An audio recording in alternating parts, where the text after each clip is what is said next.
Last night we tried to have L.C. Duncan killed. My family is at war with a group calling itself the Brotherhood. They have my cousin Sasha. Until the situation is rectified, I want everything shut down now. You're afraid of Brother Xavier, aren't you? I think we all should be. He has my niece, and I want her back. And what needs to be handled as a family. Welcome to the big leagues, little bro. It's impossible. 'Cause I love you for it. I love you for it.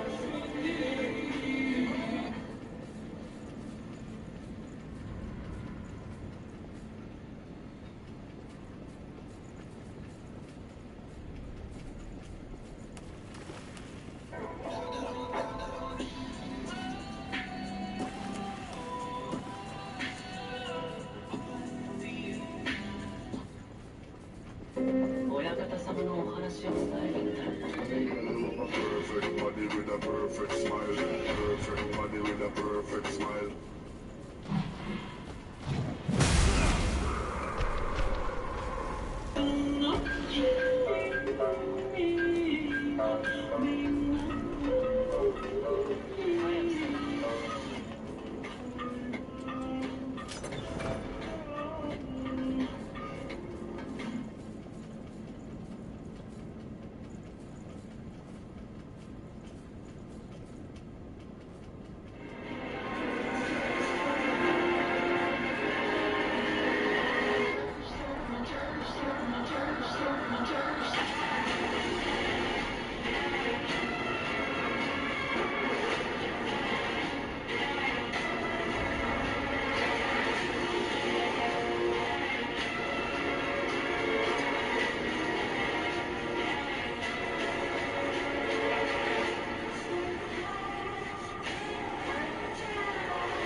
One grey day, they say, a water dropped from the clouds. He rained down, you see. He crashed onto the ground. He made friends with other drops. They had no clue. Let's go down to the river, for that's what drops do. But on his way, he met a flame, and near all his friends ran away. Fire boils water. They cried, run quickly, before what might. An unlikely friendship they formed, in search of truth, nothing more. Fire drops, now available on Amazon Kindle.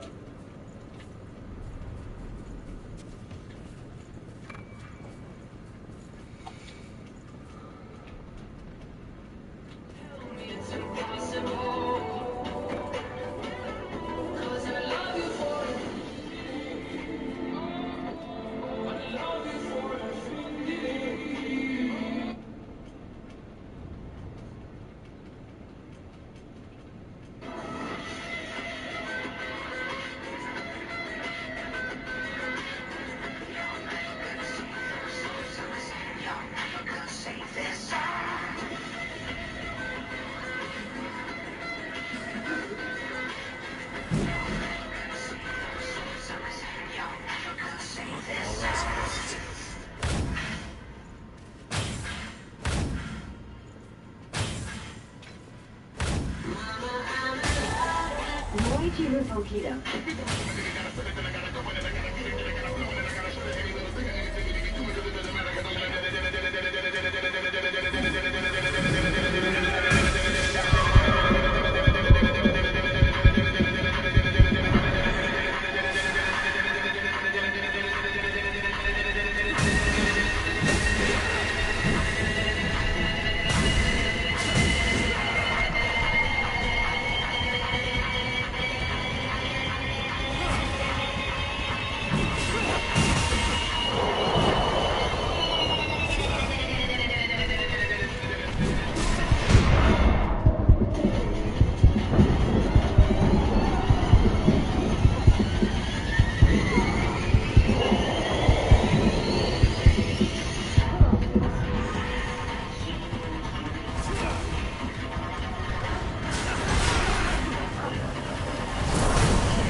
stop staring at your face. I should be playing in the winter snow.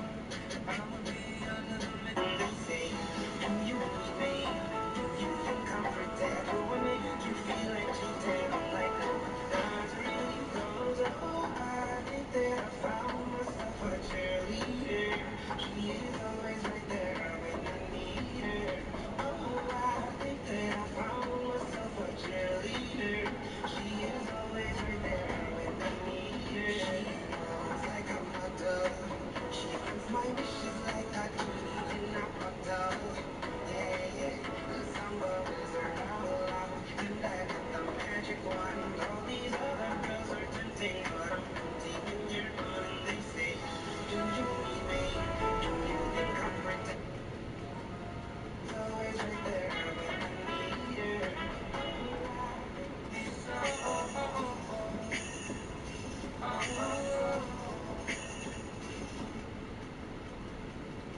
Beautiful time of the year.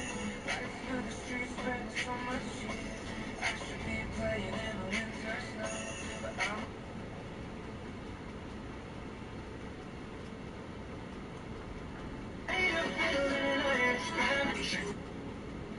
staring at your face. I should be playing. It's the most beautiful time of the year. Lights fill the streets, spreading so much cheer. I should stop staring at your face. I should be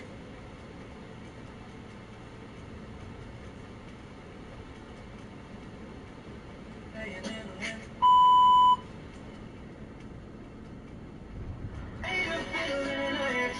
She fell in love with an Englishman. Kissed her on the neck and then I took her by the hands. And baby, I just wanna dance. Other day, but I can't stop staring at your face. I should be playing in the winter snow. I'ma be under the mistletoe. You, shorty with.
Oh my God, did you call me baby? Maybe, is that okay?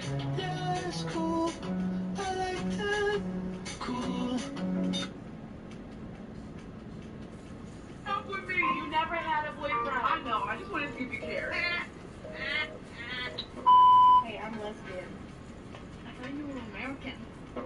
You know when you breathe oxygen and it's like, then it's like, and you live? Oh, my mother! I am Viola. Alright, cool.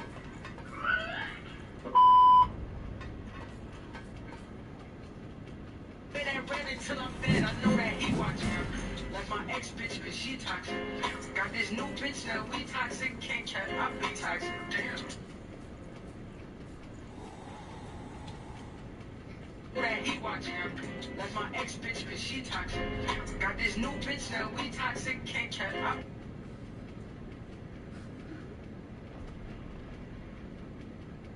be toxic. Damn.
何人やられたんだ。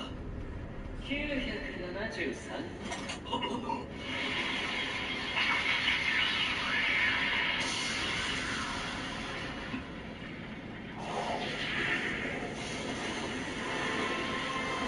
残りは99万9027人だ。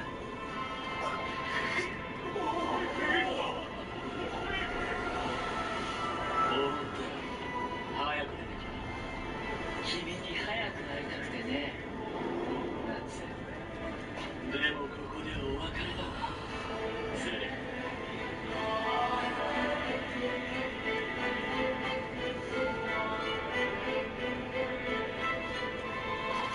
っきあいつテレフって言ったんだ。テレフ。陛下の一番での呼び名です。黒魔導士テレフ。むしろこちらが本当の仲間。みんな下がっててくれない。ハッピーも離れてる。いきなりあれを使うつもりだ。頑張って夏。インデン、みんなを西へ数キロ後退させてほしい。しかしこのようなものに陛下自ら手を下す必要が。僕にしかできないことなんだ。皆西へ後退。進路は陛下がお作りになる。許可は渡さねえぞ。君が僕を壊せなかったからこんなことになってしまったんだよ。お前の言うことは全然わからねえんだよ。興味もねえから。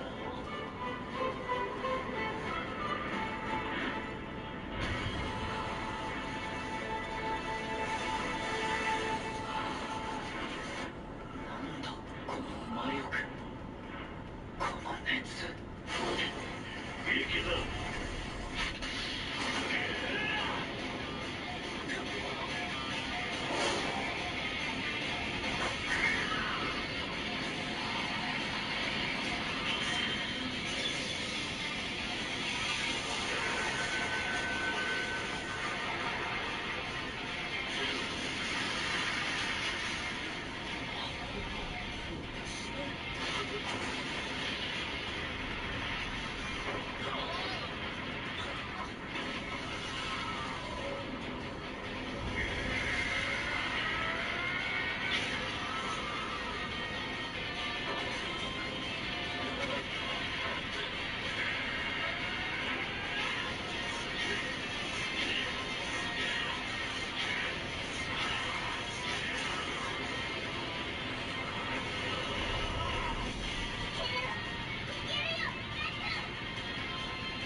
これを解放するために10ヶ月もかかったんだ。最後の力。ああ、この愛は一度使ったら二度と回復しない。まさにイグニールの修練だ。シセルモノの力。なるほど。それなら不死なるものを破壊できるかもしれない。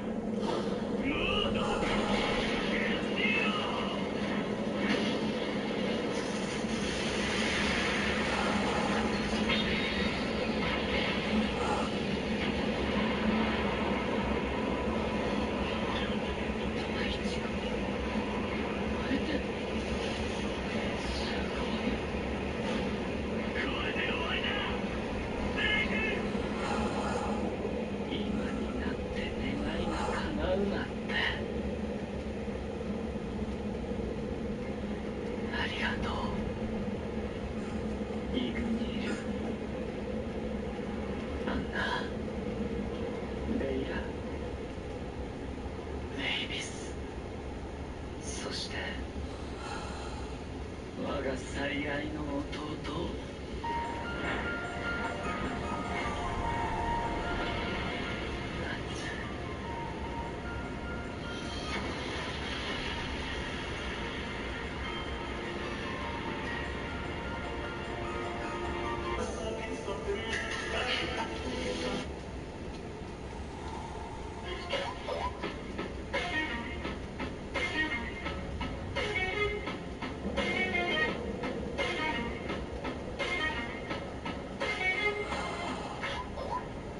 Looking at my drip, looking at you drip. Mommy, look at me, I'm killing it. Swinging side to side and I'm killing that. Your girl so fine, but her brain is like. She said she wanna dance, but she don't know how to.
Even when we fade eventually, turned out that it will always be my favorite form of love.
be right back.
As if someone has figured out how to reverse time.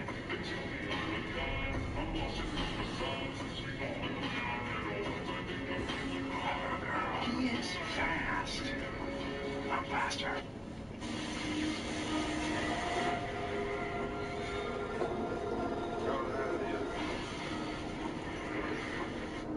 Gentlemen, I hate to inform you, but you're all dead.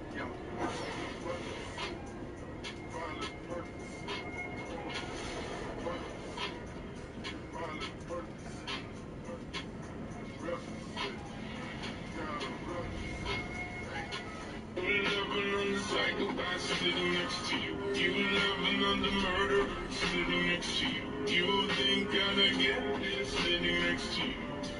But after all I said, please don't forget.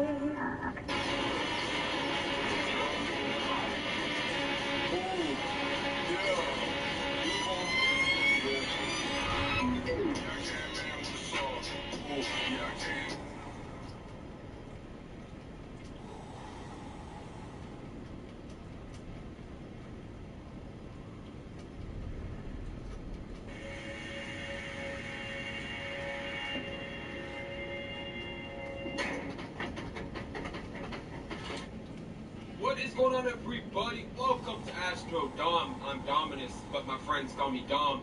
And in today's video, we've got a My Hero game that I know for a fact you want to try out. So I'm going to leave all the links to everything in the description. It's really just the link to their Discord page. But basically, we got a demo for an open world My Hero game. Now, yeah, the game looks pretty good, but you can make it look even better. You can just go to the settings, change it up any way you want, pop, pop, boom, you're good to go. Now, these are the settings that best work with my computer, and I actually already recorded this video, but, you know, it didn't really showcase the game in its glory, so I didn't really do...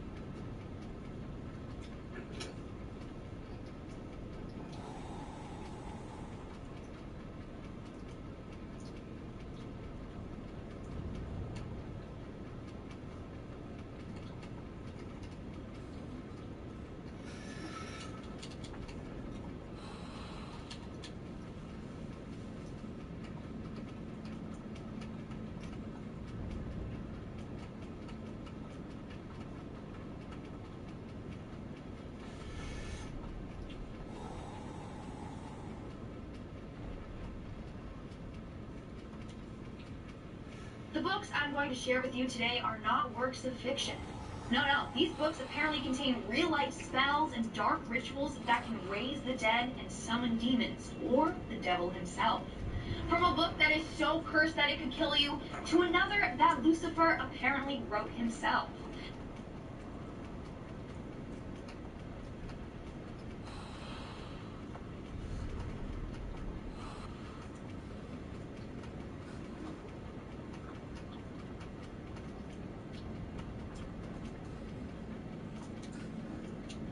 If you're into creepypasta, monsters, or just horror in general, you've likely heard his name, Trevor Henderson. Maybe you know him as Slimy Swamp Ghost, to each their own.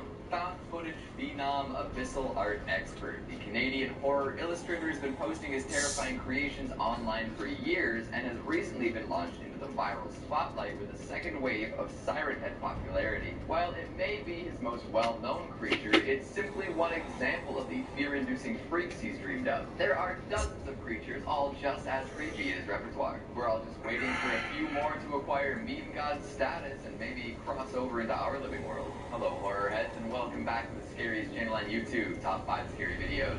I'm your horror host, Keegan Hughes, and today we're going to take a look at the top 5 scary Trevor Henderson creatures. Before we get started, make sure to give this video a big thumbs up and subscribe for more digital demons. If you find yourself particularly enthused by any of these creatures, make sure to check out more of Trevor's art at the source and maybe buy a print or two.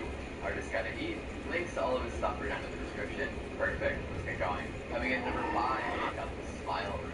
Teeth. Any instance of dental demonism freaks you right out. So the Smile Room is particularly upsetting. Just looking at the most well-known instance is a terrifying ordeal. Imagine opening a door and it's just teeth on the other side. No nightmares compared. The horror doesn't stop the visual shock either. It keeps going and going. The Smile Room was a name given to this creature after the original sighting. Some teens broke into an amusement complex known as Nev's Fun World and wandered around. Eventually they came across a door labeled the Smile Room and must have opened it up to see what's inside. I've been to Nev's before and I can attest there is no such room. Now, I say they must have opened the door because nobody really knows what happened to them. A friend was waiting outside and didn't hear from them for hours. He went inside and found one of their phones discarded on the ground. It's on this device that the ever-famous image of gigantic teeth taking up a doorway was found. The owner of the phone, though, never discovered. Upon investigating, nobody was able to find the Smile Room in Nev's, but it has appeared elsewhere. It seems the room itself isn't a fixed location, but a creation of a host. The host being will move from place to place, creating similar false rooms and luring people in. It's unknown what happens to individuals who enter such a room. However, Trevor tweeted a picture of a humanoid entity known as the Smile Room host, implying that victims may be transformed into beings meant to attract more victims, keep, and trap. How terrifying. Coming in with more of the Country Road creature. Let's just say you don't want this Country Road taking you home to West Virginia mountain hospital. This creature feels like that. They are humanoid that stops the only enemy quickly well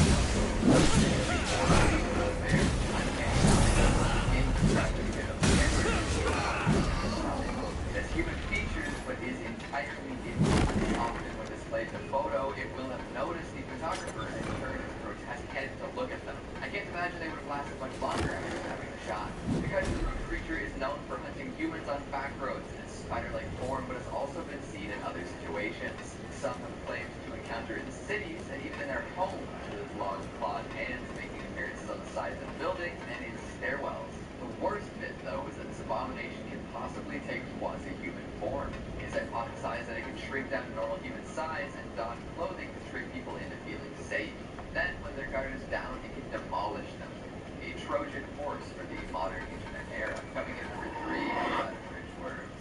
Beware those who wear false faces. It's good advice, especially when getting these guys.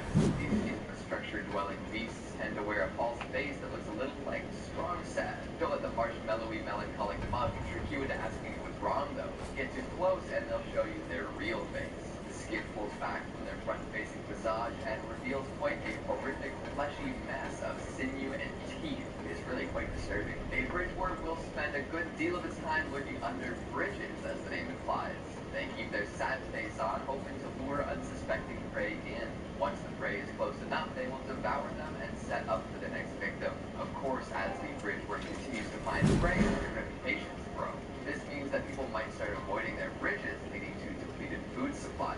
If this happens, bridge worms have been known to leave their lairs under cover of darkness to seek more nutrition. So it is very possible that one might run into a gigantic white mask-wearing predator while out and about at night. It seems that bridge worms become more sophisticated as they age too. Their facial markings become more expressive and their bodies become larger and more muscular.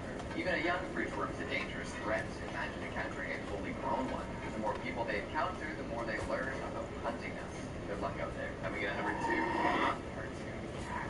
Now we're into truly evil stuff. A lot of the monsters we talked about earlier are creatures of habit. They hunt to live, or just because it's all they know. Cartoon cat is a sadistic, malicious being hell-bent on causing pain and agony. It's a terror above other terrors. Taking on the form of a huge animated cat, this big-eyed beast is a force to be reckoned with. Often it will show up in photos where you can only see its cartoonish eyes and sharp, grisly teeth. At first, it only seemed like Cartoon Cat was stalking people, but as more information cropped up, folks started to realize how sinister it really was. Many people have vanished after being followed by Cartoon Cat. Information about these disappearances is hard to come by. In fact, a lot of information about Cartoon Cat in general is redacted and expunged, giving the impression that there's some stuff too terrifying for our sensitive little eyes. Trevor himself ranks this retro creature very highly on the danger scale. He claims that other monsters and cryptids actively avoid it if they know it's good for them, and that a lot of Cartoon Cat's powers come from unchecked limitations. That's not a phrase you want associated with a sadistic monster now, is it? Add in some apparent shape-shifting abilities and you've got a truly upsetting cat.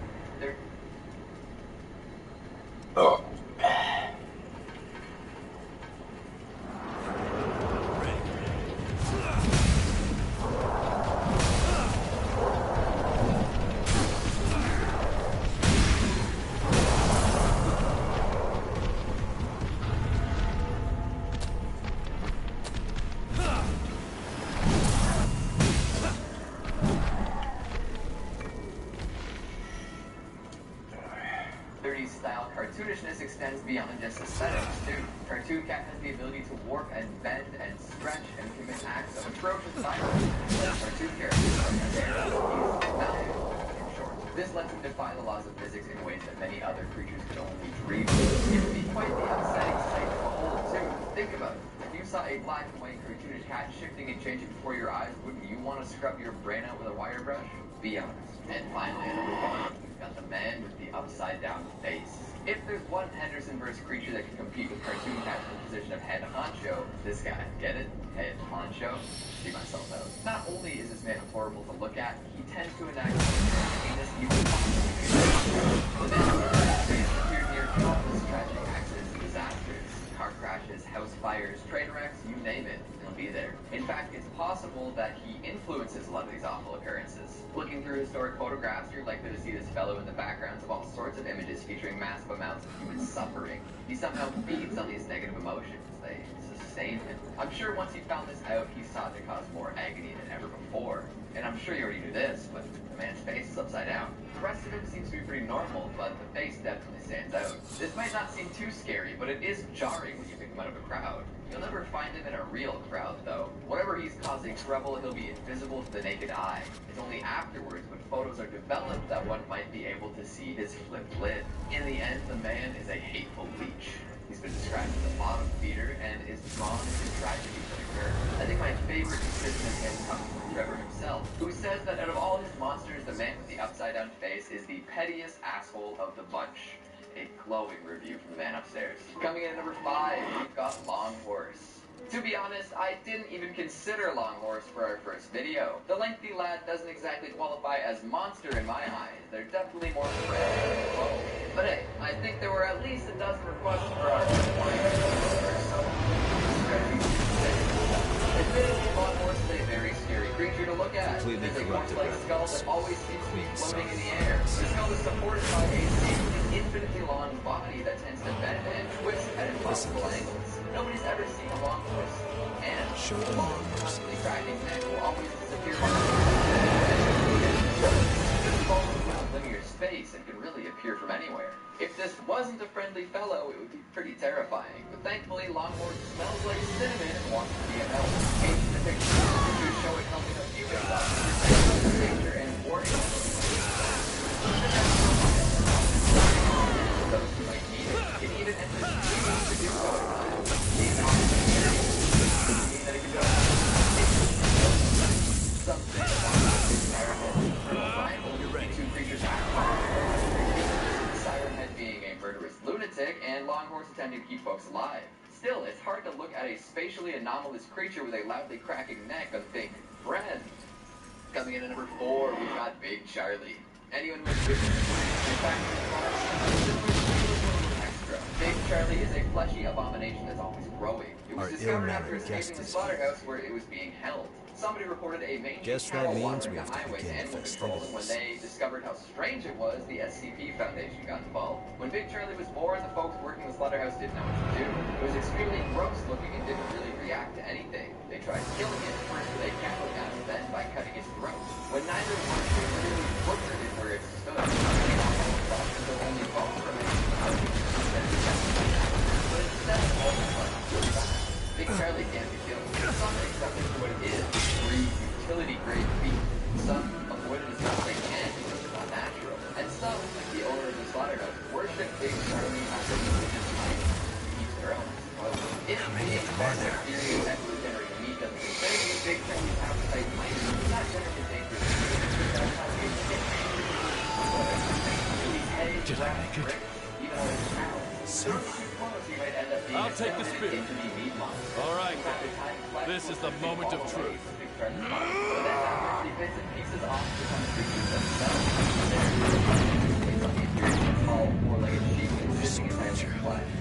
Never hurt any of my people again.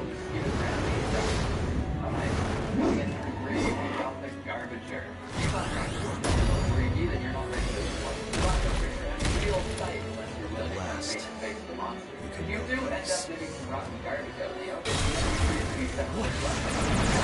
look at the window and supposed to leave the garbage. This red-faced quadruped's attracting the refuse and litter from yesterday's lunch. You know what I mean? It's unknown why the garbage's face is red. Some think it's covered in blood, but others say it's just a coloration. Dark eyes and a hole for a mouth and cheap gray. Nobody's talking about how it smells, but I would assume based on its picture. Just because it's a horrid odor doesn't mean that it's all bad. Apparently, if you leave trash out that it finds appealing, you might be rewarded with a gift. Rotten food is the garbage's favorite. Some of the gifts it's been known to leave for those who donate spoiled supper include shiny rocks, fruit peel arrangements, bones, shells, feathers, bottle caps, and at one point, a picture of blood. I guess it is kind of nice now that I think about it. Like the tooth fairy of garbage, but instead of money, you get slightly nicer garbage. Alright, garbager, you get a pass. Still looks really creepy though. I think twice about putting out the garbage after dark. Coming in at number 2, we've got the God of Roadkill. Yeah, that doesn't sound good. Doesn't look good either. I mean, it looks wicked, but I wouldn't want to drive past that on a country road late at night. This thing is hideous, and I don't trust those eyes. As big as a van, this giant skinless, featherless bird crawls around roads at night using its long skeletal arms. In all likelihood, the God of Roadkill may have originated as Roadkill himself. He is missing legs after all. Let's consider that the God of Roadkill's eyes don't look real. In fact, they appear to be drawn on. Your resolve.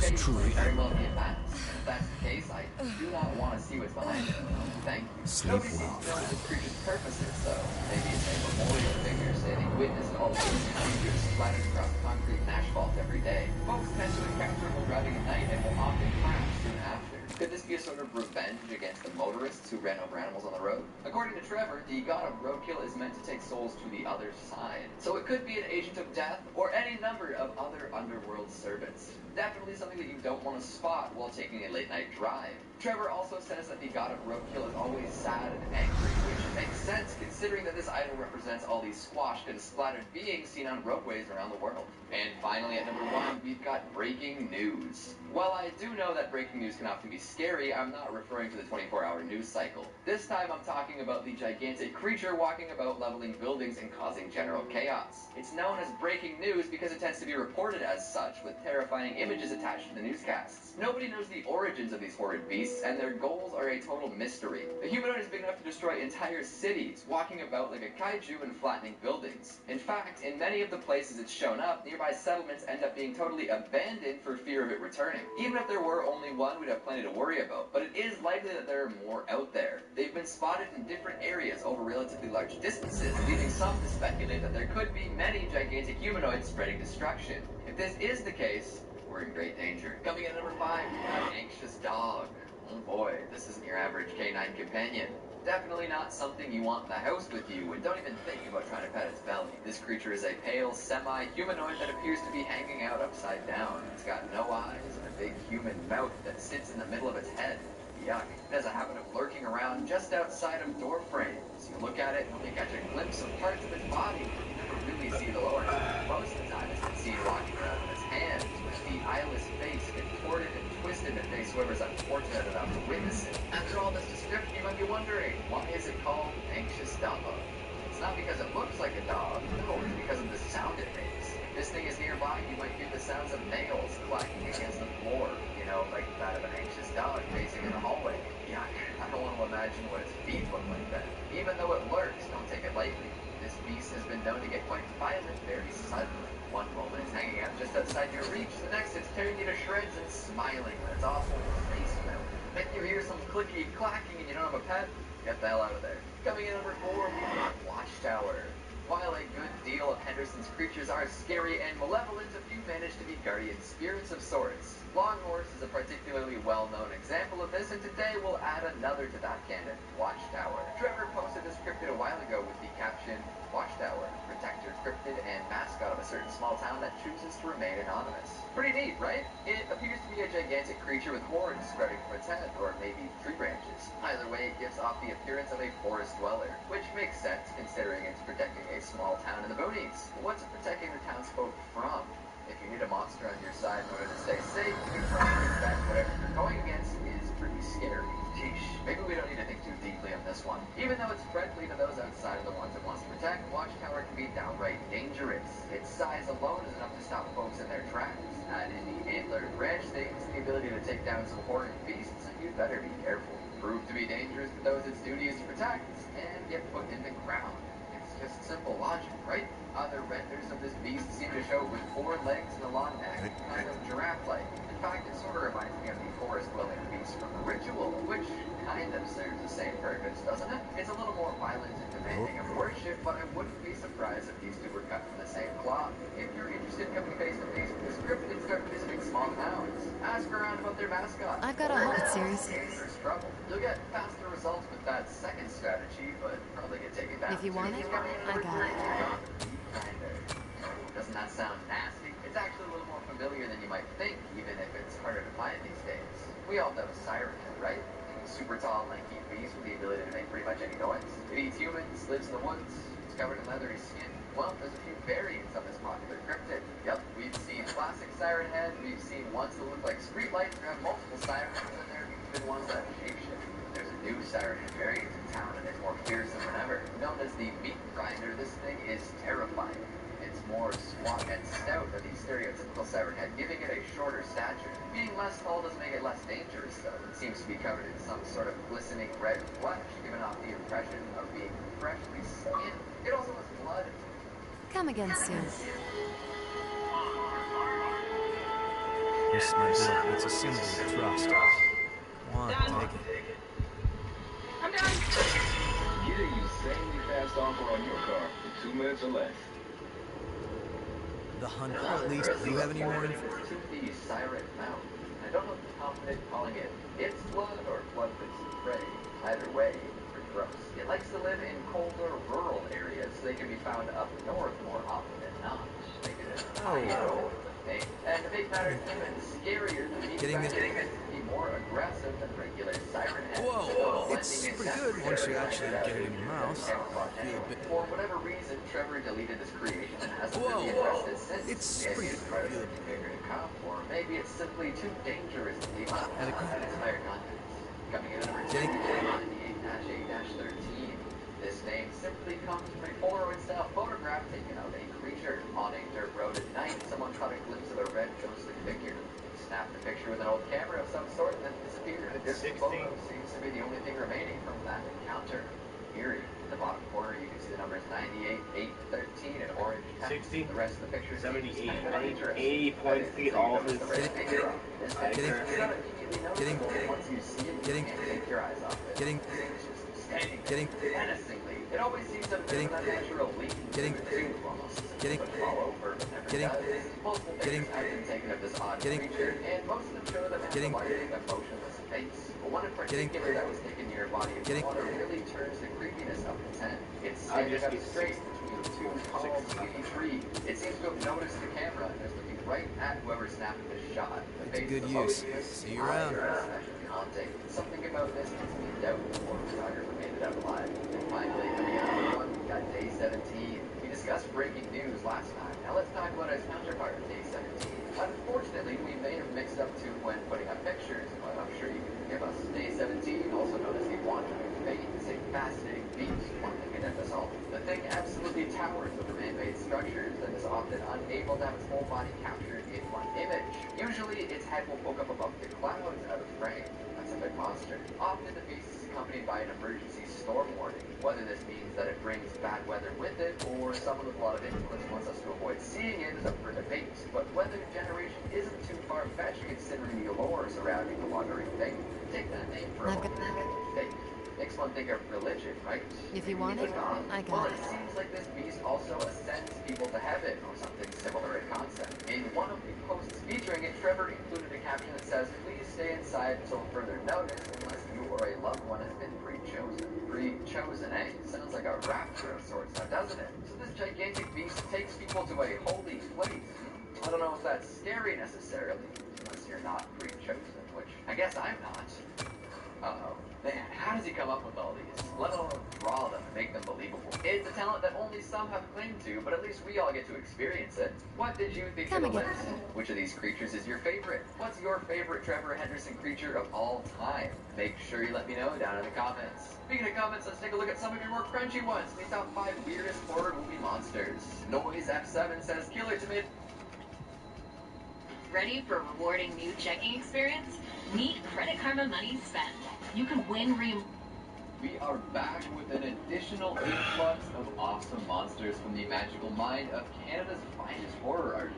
Trevor Henderson doesn't miss, and he's constantly putting new creatures into the world. So if you'd like to see, make sure to check out his social media website. If you buy a print or a shirt, sure, you'd scare away the uninitiated in public, but those who know. So let's get to it. The top 5 newest Trevor Henderson creatures 2021, part 4. Before we begin, we've got a message from today's sponsor, Raid Shadow Legends. Well, here it is. Raid's dropped off this package for me. I gotta wonder what's inside. Oh, it's a hound spawn. I think I might name him Spike.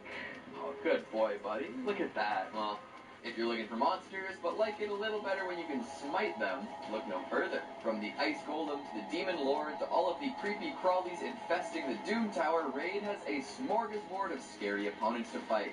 And if that isn't enough, there's always a few million opponents you can take on in the online arena. With millions of customizable combinations, including interchangeable champions, equipment, and skills, you can get out there and raid your way.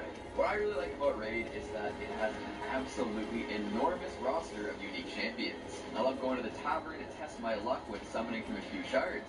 The crackle when they break, so satisfying. Plus, joining a clan gives you a chance to take on the clan boss, which is always exciting. There's always something new to do in Raid, too. They've recently released 11 brand new champions and 200 varied missions to complete. The reward is pretty substantial, too.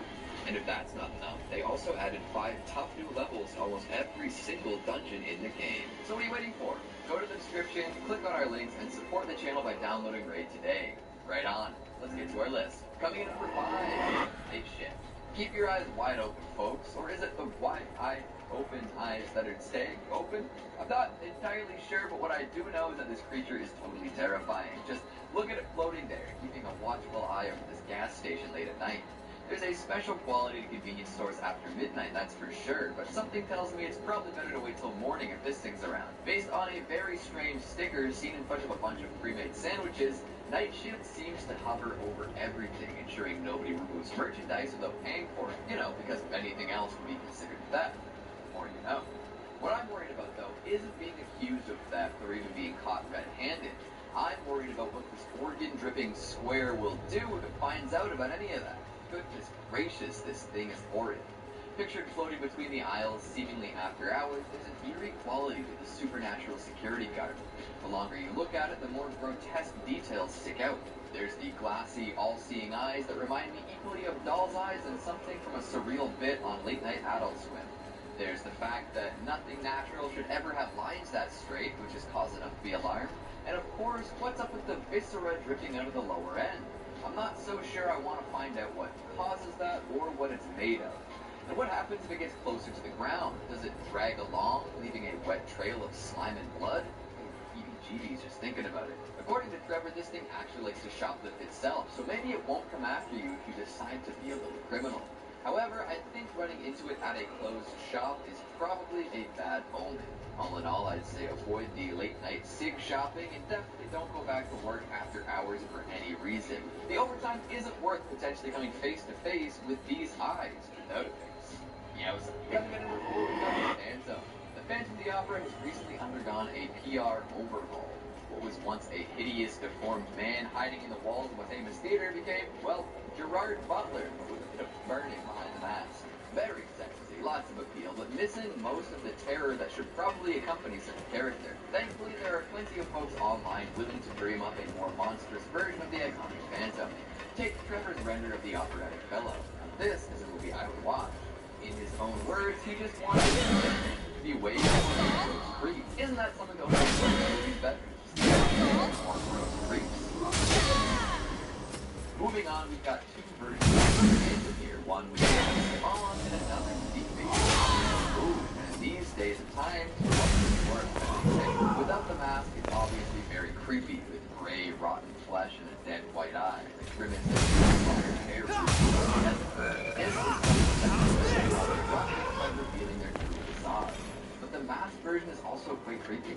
There seems to be a bit of a theme of masks in Trevor's work lately, and that works really well. The uncanny valley quality of a rough, homemade mask is enough to send many shivers down many spines. The dead, unblinking eye, the crack down the side, the extra red lips framing the constantly open mouth. So next time you do that,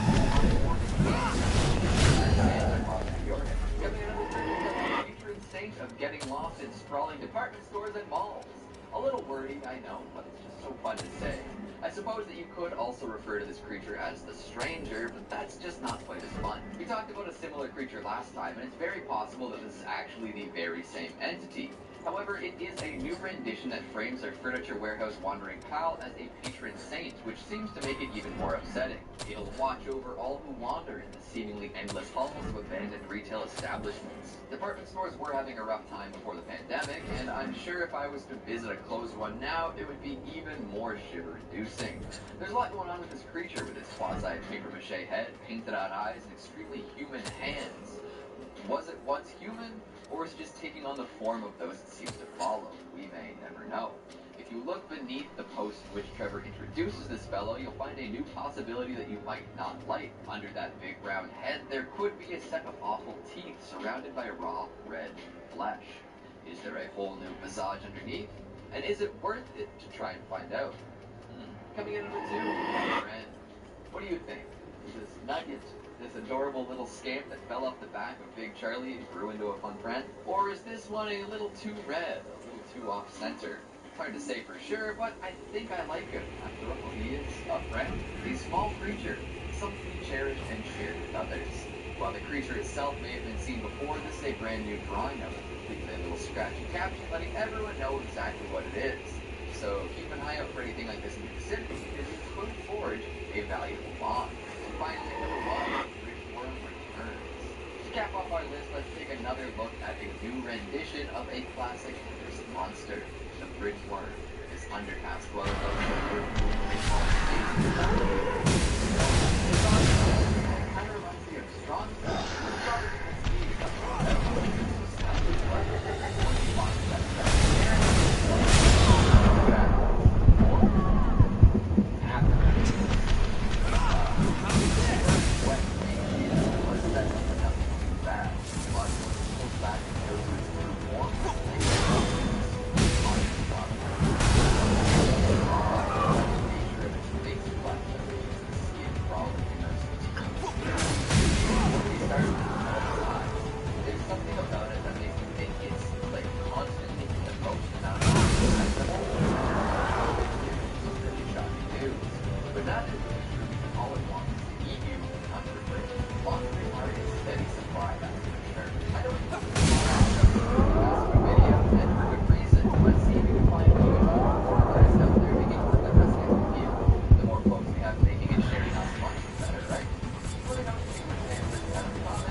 Do you think this thing hunts humans? Maybe that's it. The more people it kills, the more human it becomes.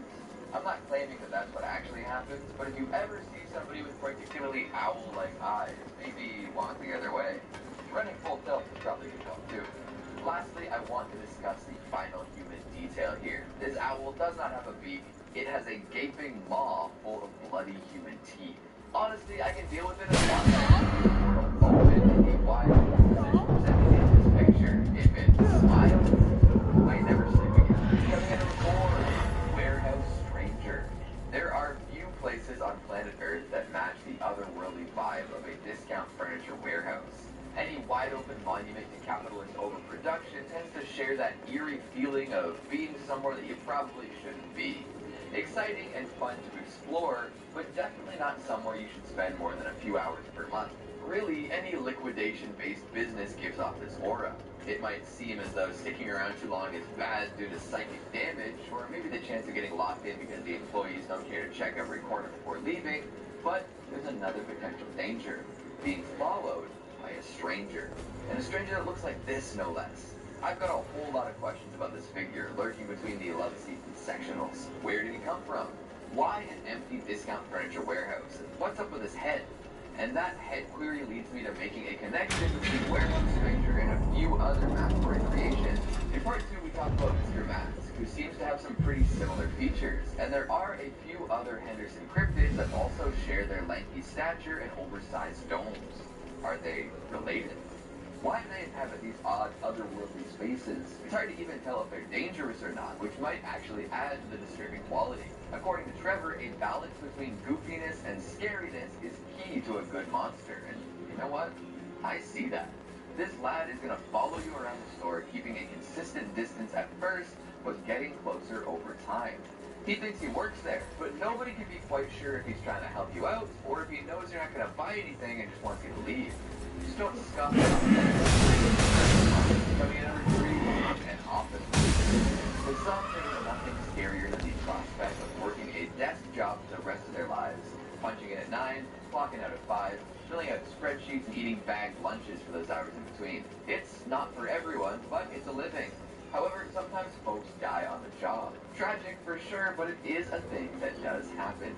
However, in the case of a particularly unlucky office worker, you might find yourself in the very same chairs somebody else perished in. Oh boy. Hey, Jimmy, can you make sure to have those forms on my desk by 4? Oh, also that's where old Carl died. Just don't look up, okay? So yeah, in this picture, we're treated to what can only be described as a desiccated corpse peeking out from one of the ceiling tiles above someone's desk. The story seems to be that someone died for working a desk job and ended up in their workspace. Maybe they were really into crunching numbers. Or maybe it could be that their job wrong apparently, and they're in the place so the business goes on. Either way, it might be the most right? There are all sorts of wicked slashers out there with all sorts of different weapons. You've got machetes, kitchen knives, other knives, claw gloves, axes, chainsaws, hacksaws, hooks, hook hands, spears, and more. But one weapon you don't see a lot of is a rapier. I suppose we generally stab friendly swords and all that plastic, right? Well, there is one way to do it, except for this that being decapitated by a fencing foil somehow, and then there's that music video with Jake Gyllenhaal, but still, the full fencing gear could be a block, as evidenced by this red and blue-soaked render done up by Trevor Henderson. Just a whole lot of great details here, from the mood-heavy lighting to the perfectly plucked eyeball at the tip of the sword. I always found fencing gear to be a little odd-looking, and this just confirms it. A lunatic chasing down co-eds in lame armor would be slasher gold. Hell, we've already got some concept art here. Back to the red and blue light, this would definitely fit in well with Giallo classics. I'm actually surprised that there isn't an Argento flick featuring a fencer. It just makes sense. The perfect mix of horrifying and kinda silly, with a bunch of great opportunities to spill extremely red blood. I know it's not real, but I feel like I've already watched this movie while I had a fever or something. Like, the ideas and energy are there in my memory, but I can't remember a single plot point. Maybe someday. And finally, at number 1, Return of the Man with the Unbelievable Face. And he's ready to bear witness to more terrible tragedies. You might be familiar with this particular cryptid, as he makes pretty regular appearances in Trevor's work. There's one hell of a backstory, too. This figure makes appearances in the background of many awful events. It's said that he feeds off the negative energies of people, and in order to keep that food coming, he causes plenty of pain and death. If you look at a picture taken just before a catastrophe, there's a good chance you'll see the man with the upside-down face somewhere amongst the subjects. He's never seen at the time, but will inevitably show up in the photo. For a long time, he only seemed to appear in black and white ones, possibly giving people hope that he was a relic of the past. Unfortunately, as this latest appearance shows, he's still alive, and kicking, even in full color. The picture in question was apparently taken a month before the two subjects disappeared without a trace, too. So it begs the question, how many images preceding unfortunate events contain his flipped visage? So keep an eye out and do your best to double check your photos. If you see one of yours, it's time to be extra careful. How does one person put so much terror into the world? I don't know if I have a good answer for that, but damn, am I glad he does. There are so many excellent creatures willed into existence by Trevor Henderson, and it's always a blast to explore and find out more about each one. So, what's in the list? Do you agree with my picks? Are there any new creations I should discuss? Make sure you let me know down in the comments. Speaking of comments, let's take a look at some of your more hilarious ones from the top 5 horror movies that deserve your attention. Ace Hole says, this is the best channel on YouTube. I have found so many gems from here. I just picked up Color Out of Space. Thank you, Keegan and fam. Hell yeah, glad we could be of service. John Garrison says, if you watch Possessor, make sure you rent or buy the unrated version. Call John, get those extra bits. David Boss Knight says, say raunchy again. Raunchy. Spooky Buzzy says, after finally watching The Howling on Shudder after so many years, it deserves more attention.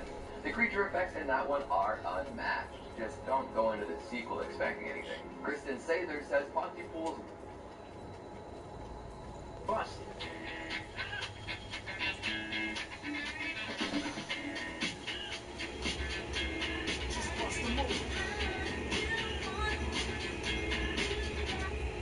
More monsters, more horror, more wicked creations from all of you. Today we'll again be focusing on one of the better-known spooky content creators to grace the World Wide Web, the Torontonian terror tamer himself, Trevor Henderson, doing his best to consistently put out other artists, to work with other media makers, a great jumping off point for modern horror culture, thanks to social media. But for now, let's take a look at the Trevor Henderson 2021. Part 2. For all of you lonely hearts out there, fret not. There is a lovely message for you. As long as you don't have trypophobia, he could be your dream guy. Just look at this moral mushroom-looking dude and imagine your life together. As a sharp dresser and quite photogenic, this potential hunk of love is a They got a quite often. So your food enough to be quite detached. That insane dome goes well with their food too. You could easily mistake that head top for a big mass of spaghetti or maybe a terrifying incarnation of Pizza the Hut. His hobbies include reading, watching movies, and of course, smelling the black moss that grows in the corner of his basement. Who doesn't love a good sniff of a subterranean gunners from time to time? Hell, I'll probably share it if you come visit.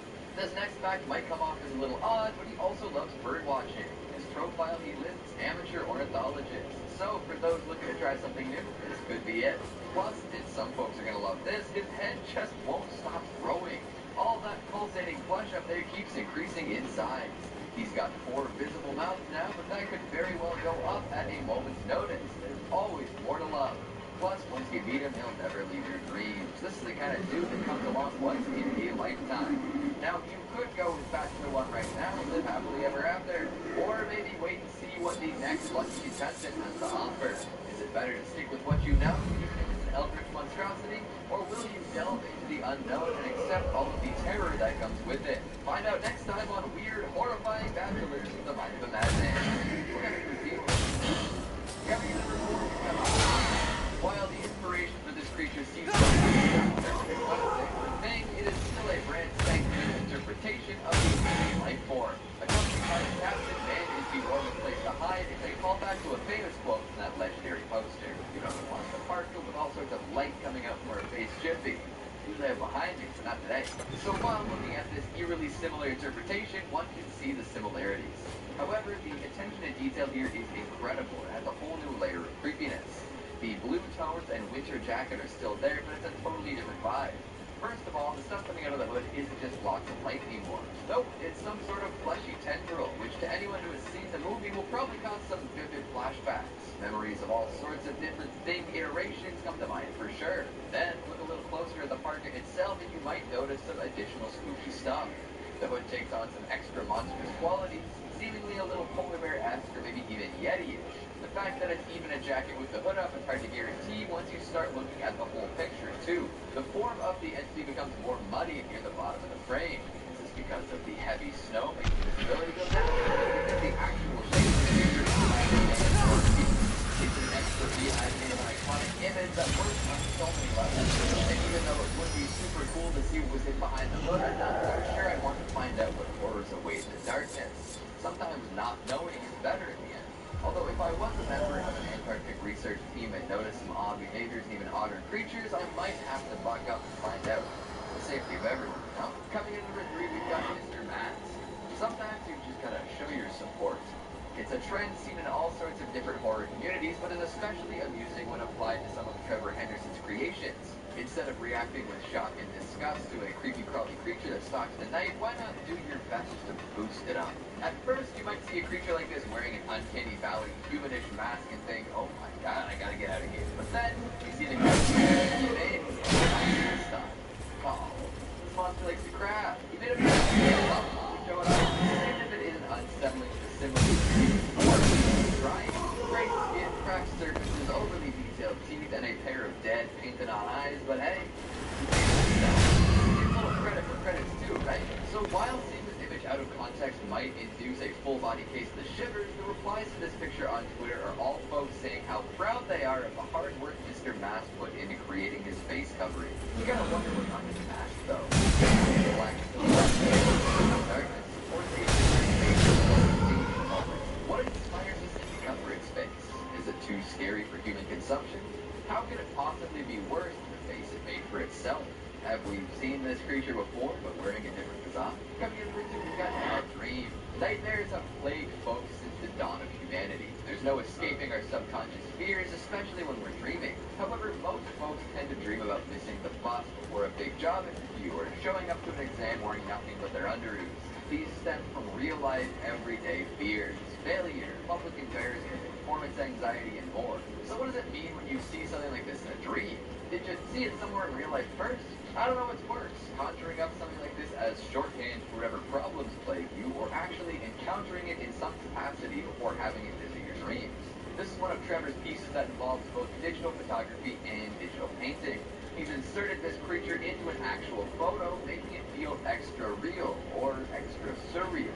The empty room on its own would be unsettling, giving off some back rooms vibes. Imagine being in a place like that, even without a monster at the door. You definitely think twice before exploring, right?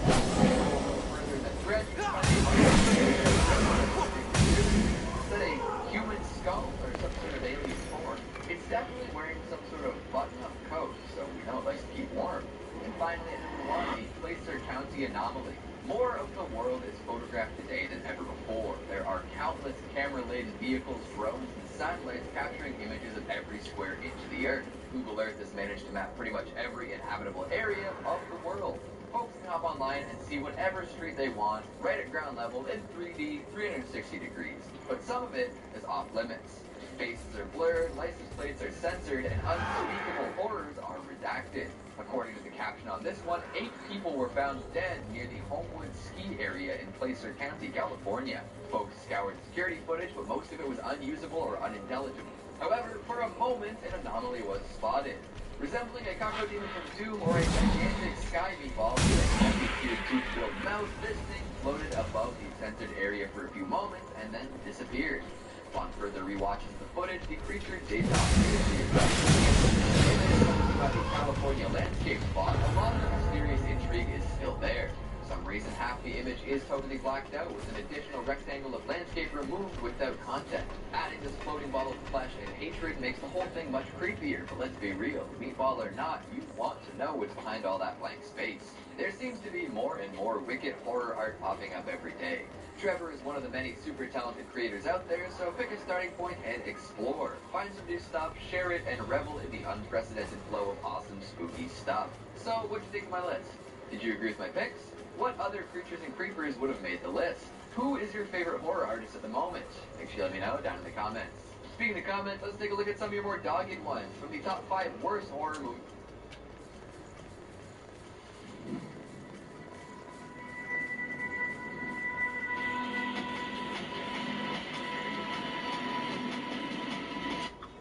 Welcome to the future of spooky, scary creatures. The Twitterverse is jam-packed with all sorts of extremely talented artists putting together some extremely compelling work. At the forefront of this movement is the well-known mind behind Siren Head and many other creatures, the Canadian creator of crazy, creepy crawlies, Trevor Henderson. Not one to rest on his laurels, Slimy Swamp Ghost continues to put out beast after freaky beast, and his 2021 output has remained top-notch. So today I present you with a collection of some of the latest and greatest from one of the coolest horror artists going. It's time for the top 5 newest Trevor Henderson creatures 2021. Coming in at number 5, we've got the endangered golden snub-nosed Sasquatch.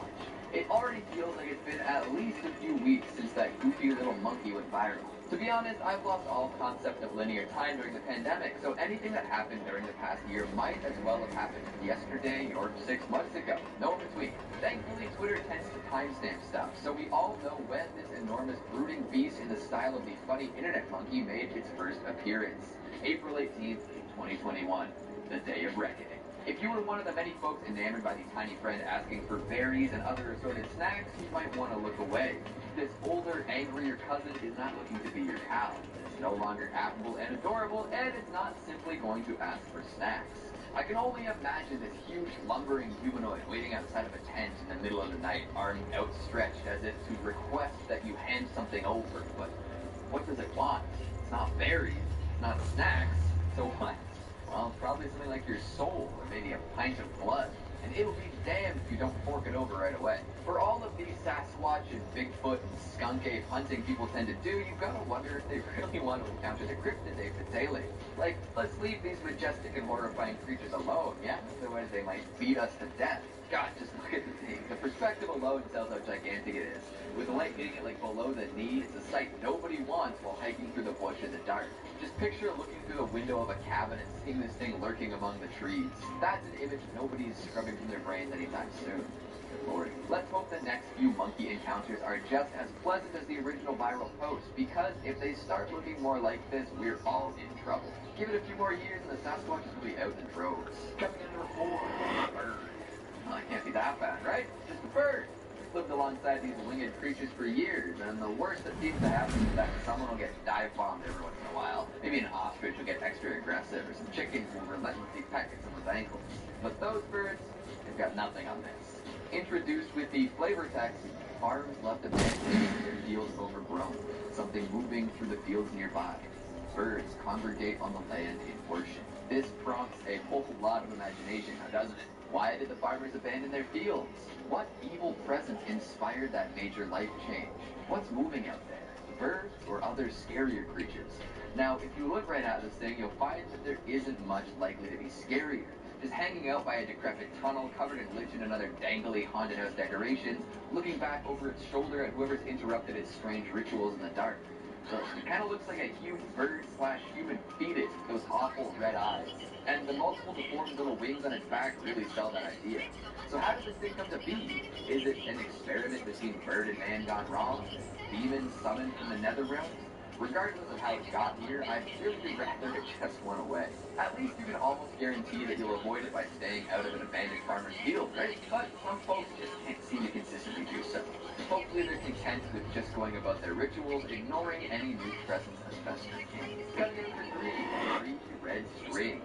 Now, these apparitions have shown up a few times over the years, but the latest iteration could be the scariest. Mannequin-like figures that seem to float in the air, these are the perfect uncanny valley companions. They've been seen all over, from floating in the sky to hovering just below the ceiling in grubby basements. Although they tend to be in different places quite often, they're always a bad omen.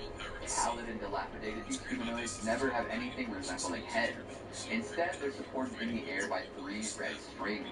These supports allow them to sort of float wherever they are, resulting in a very foreboding atmosphere. They've been spotted way above cityscapes, startling folks on the ground, and more recently were discovered by a team of first responders in a suburban home. The story gets a little muddy, though, as it's reported that a few hours later they had disappeared. But who disappeared? The mannequins or the first responders? Maybe both, right? All I know is that I would not want to find myself facing down these horrid beings late at night. Although I am curious about where those red strings lead. Not so sure I'm willing to go ahead and find out though. Coming in at number 2, we got Mr. Bag. Oh no. There's something extra upsetting about a creature that seems to consist of large black plastic bags. Some claim that this atrocity smells like hot garbage, which is probably a pretty accurate description. First appearing back in December, Mr. Bag has paid a few visits to the good people of the internet. The first image of this creature depicts it casting a shadow against a wall with some crude drawings on it. Lore is always appreciated, and it seems as though Mr. Bag either likes to draw himself at his targets, or he lets himself be known to a younger individual who then becomes obsessed and starts spilling that shit everywhere. Apparently this thing has been around for decades, too. Trevor followed up his original image with one of Mr. Bag depicted in a Polaroid marked June 13th, 1993. Hope that poor sap who snapped the picture's okay, but I somehow doubt it. Mr. Bag looks like he's at least 15 feet tall, probably more, but it's tough to tell. And according to Trevor himself, not nice. Not even a little bit. The pale face and empty eyes poking out of a mass of black plastic is an image that will probably stick with a lot of people. Plus, whatever new details we learn of will probably be extra grisly. And coming in at number 1, The Long Lady. Remember Host, the pandemic-themed Zoom call horror movie that released to almost universal acclaim late last year? It took a lot of ingenious planning to make that work, but it was definitely worth it in the end. Experimental, relatable, and definitely scary, it did something a whole lot of people have tried to do for years. Make a webcam horror movie that is good from start to finish. When somebody makes something like that, you know there's going to be a lot of people looking to work with them in the future. Guess what happened? Jed Shepard, the writer/executive producer of Host, is working on a new project called Ghosts. And he got Trevor Henderson to design the monster. And Jim Henson's Creature Workshop is fabricating it. All that together sounds like a dream come true. We haven't seen too much of this creature, the Long Lady, yet, but if you head over to the project's Kickstarter, there are a few teaser images. Black and white photos of a London neighborhood have something hidden within, and those with a sharp eye might be able to catch a glimpse of this legendary creature. Ghosts is going to be a real-time live-action horror video game about a team of ghost hunters trying to keep their viewership alive. In order to keep their audience engaged, they decide to investigate an infamous suburb filled with oddball residents and, of course, ghastly paranormal rumors. Players run the show from behind the scenes, making choices about the broadcast that will impact how interested viewers are and the fates of the on-screen ghost hunters. Taking inspiration from games like Night Trap and Phantasmagoria, it'll be a fascinating ride for sure, especially with the team behind it. Plus, the game just about demands you play it live, meaning that you have to log in right at 10 p.m. to play, and from there, all bets are off. No pausing, no leaving, no nothing. Immersion, am I right? So if you're a fan of Trevor Henderson and want to see one of his creations truly come to life, then this is the game for you. Keep an eye out for new images of the Long Lady, too. Fresh, freaky monsters just for you. All one of the coolest creators out there. So, what did you think of the list? Did you like my picks? What's your favorite Trevor Henderson creation? Make sure you let me know down in the comments. Speaking of comments, let's take a look at some of your more legit ones from the top 5 SCPs the government doesn't want you to know. Matt H says, I'm pretty sure the government doesn't want us to know about any SCPs. Lol. Yeah, that's pretty fair. Azura says, I just got home from the hospital. Work-related injury. The SCP videos make me feel better. I hope you're recovering well. Glad we could be of service. Michael Rutherford says, hey Keegan, where do you come up with all of the I'm gonna things at the end of every video? How do you find time for all of that? Well, you know, Jimmy Neutron has brain blast. Yeah, it's kind of like that, except instead of coming up with like cool solutions for problems, I come up with those. Unknown says, try checking out the different canons or GOI formats if you haven't already. Also, the Dark Tweet called me out some time ago. I wonder what the chances are that Keegan will do the same. See, why wouldn't I have a cool nickname like that? Please call me Keegan. I don't use it about anything. Oh well, I love diving deep on the wiki, and I guess here's a shout out. And James Freeman says, crap, I have to avoid water and I can't even swim. Well, good luck out there. And that's the time we have for today. I'm going to climb some trees by the nearest logging operation. Thanks for watching, and I'll see you next time. Oh, there's going to be a whole lot of folks who keep saying a whole lot. Black and white photos of a London neighborhood. Black and white neighborhood. Black and white team of ghost hunters. Ghost hunters.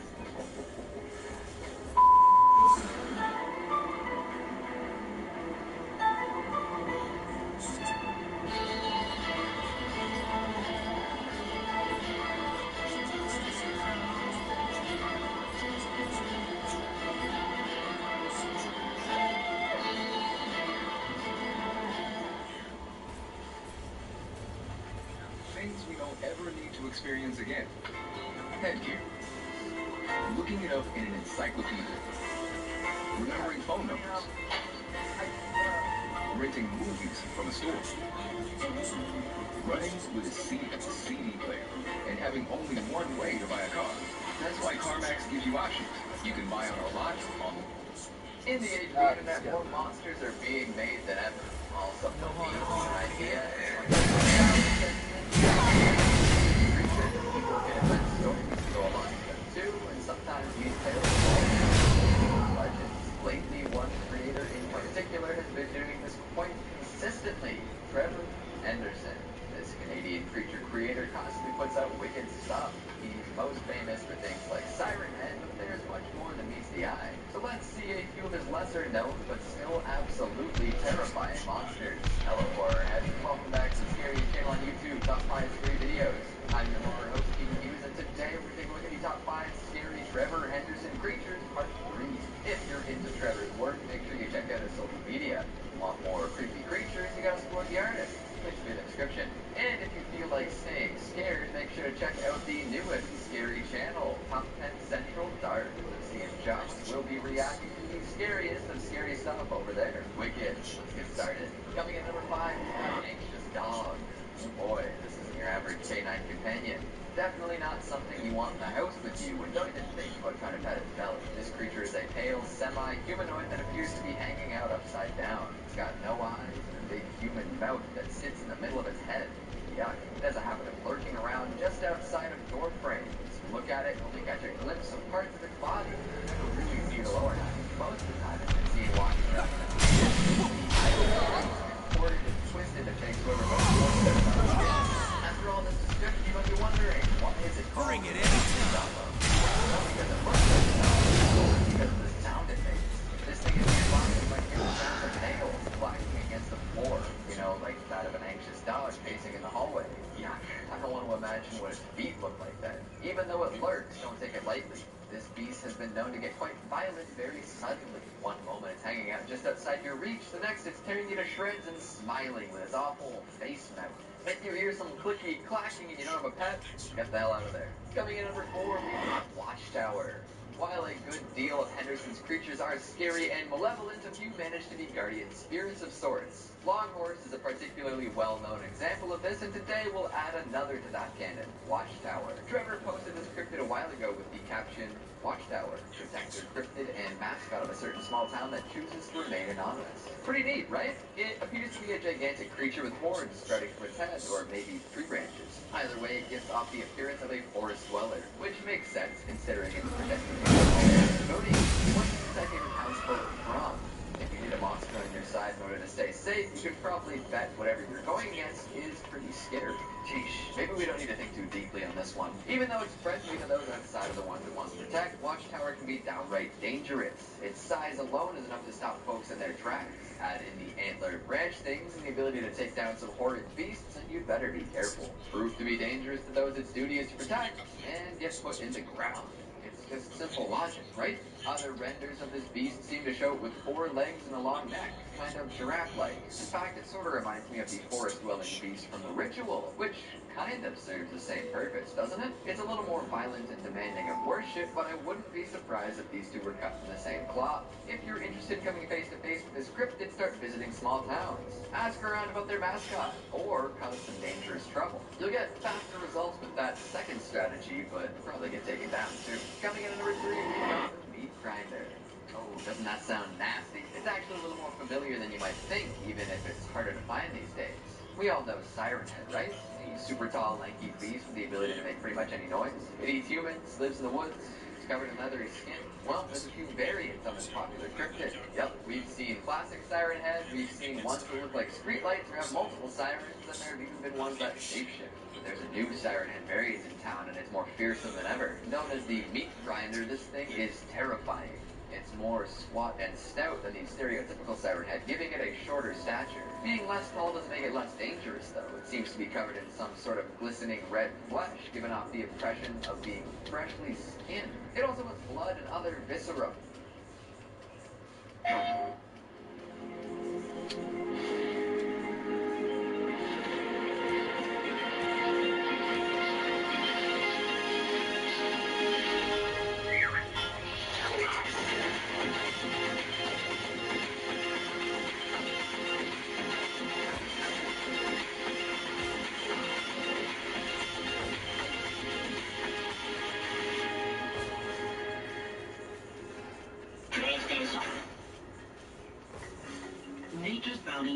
nourish your brain every day with superfoods like grape.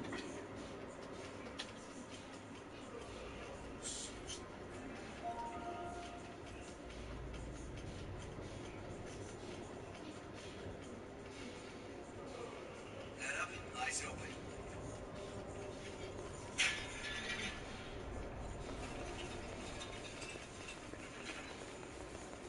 And then we're going to head into the central halls. This is the Blue Lantern room. Now, real fast, I want to touch on this. This room right here is actually where you go to get, like, towards the boss. But there's another key we need before we can even open that. But just keep in mind kind of where this room is at and how you got here. We're going to touch on that a little bit later as well. Okay, so we're going to head down and continue until we have a big room.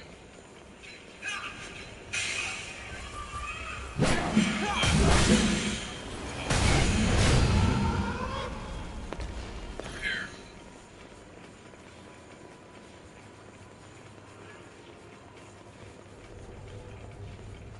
This is the room we want. First, we're going to go into the central column here.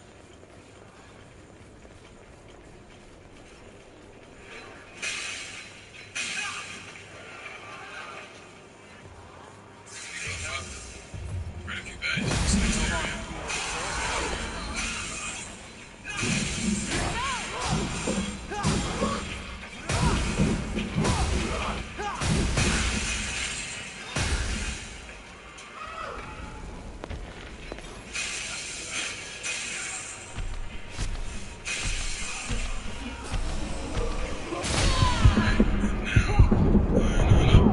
Drop down. That's a real gem. And the ISIS vestige E.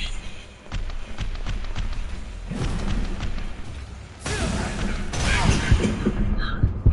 When I said we were going to go in that center column, this is where you could go instead of the center column, so you could just come into here. Seen that? If you go this way, it's a dead end. We got the monkey, so we grab this real fast. Got something we can use? So now we're going to backtrack up.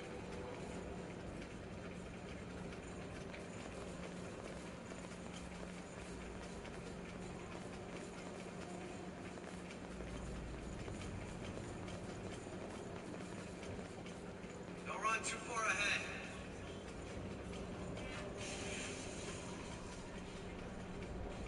Continue on.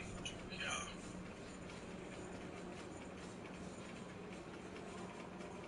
That way. Not that way.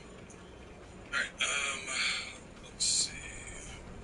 Extra bits. Go backtrack to where we were. Continue on pass. And then we want to go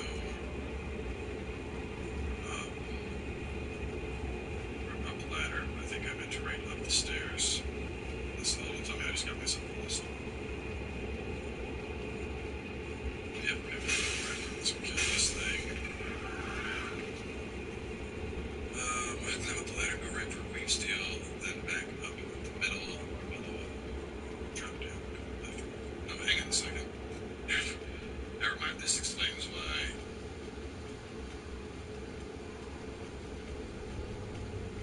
My notes got out of order here. Ladder, go right for Queen Steel, then back up the middle. So now we go over this way. Drop down. Missiles over there. There's a path we didn't take yet. It has loot.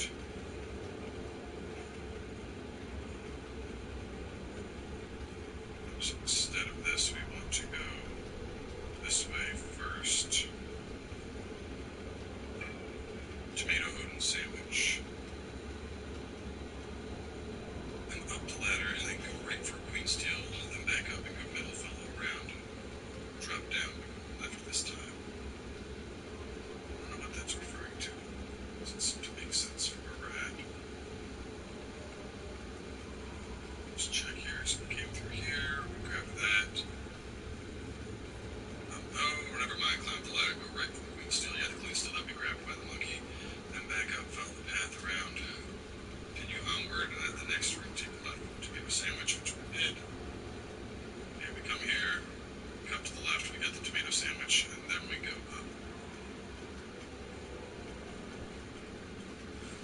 Okay, that was, yeah, no, even if you have, like, registered notes, like, you took notes on where you're supposed to go for, like, a video here.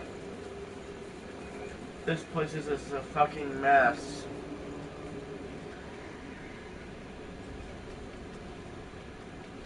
Even a person doing guide gets confused.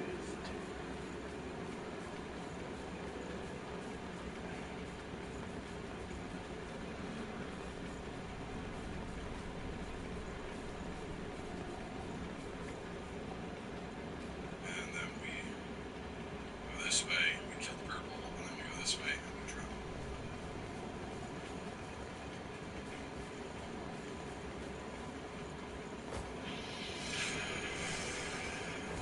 Alright, we're gonna head on up. This will take us to the main missile for this area, and this is another area that has a big door right there.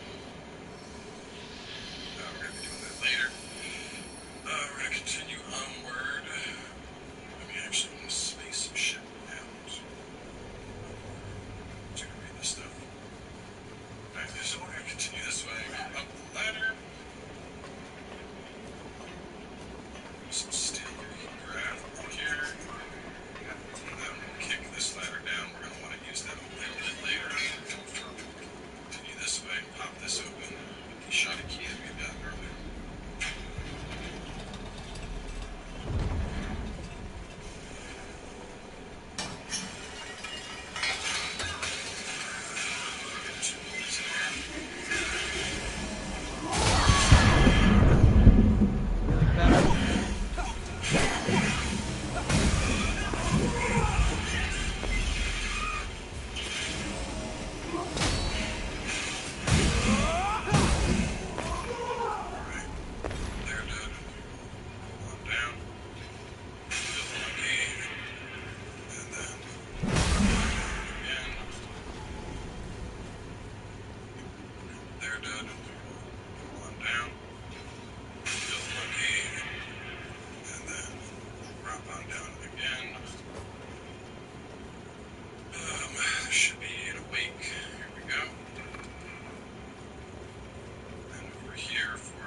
We don't have time to think about it. Right, and then break these to get your Isis Verde.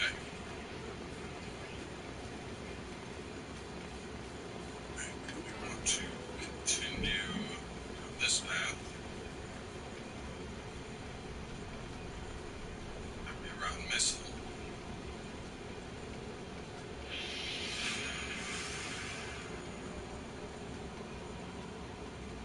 Drop down the ladder. Sit on down.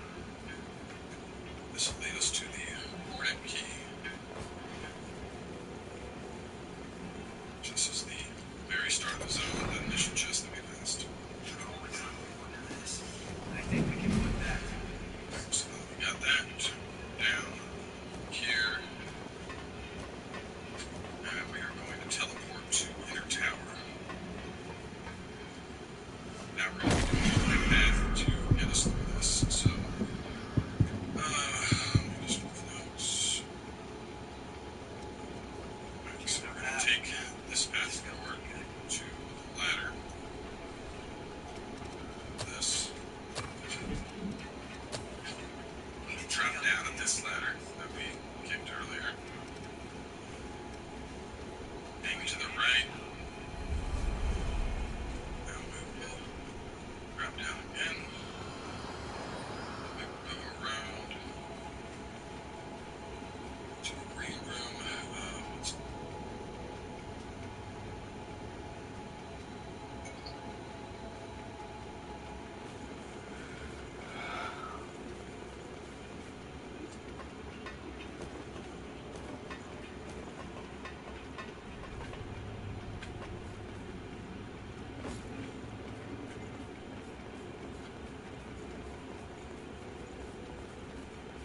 Bring it anytime.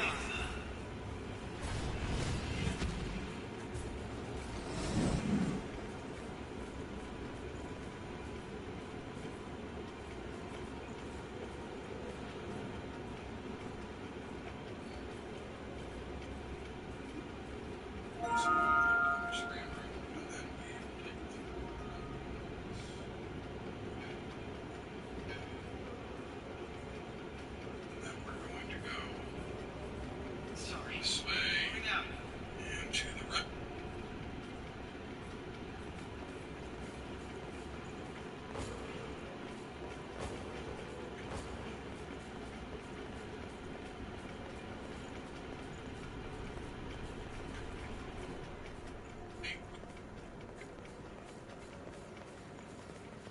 And here is our door. That seems simple, but the amount of like tracing and backtracking just to make sure we got the navigating this place right. I hate this place. I hate it so much. Anyway, so we go this way, and then here is the final missile zone. Now, if you've been following along with this series, you've already done the memory. If you haven't, I highly suggest you go do the memory now, because it's going to tie directly into a cutscene after this next boss. So, for the sake of continuity and story, you should do. She looks like a badass, you know, like a darker, nail pop demon. I love her.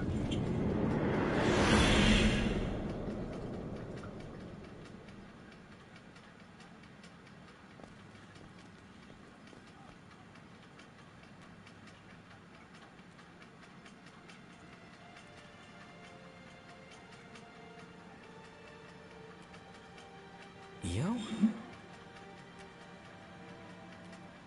No, it's someone else.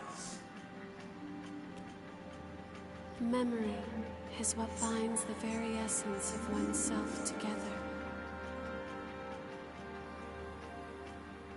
If you gather broken fragments of blood code, you can stitch them together with threads of memory. Please, I beg of you, I beseech you, use your power now.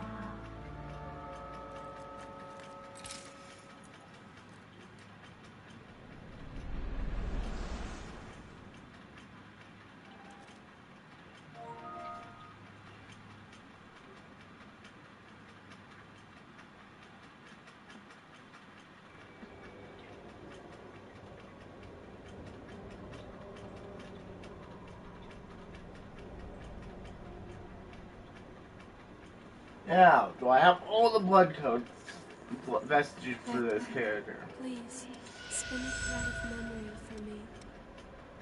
Yes, I do. I have every fucking iris.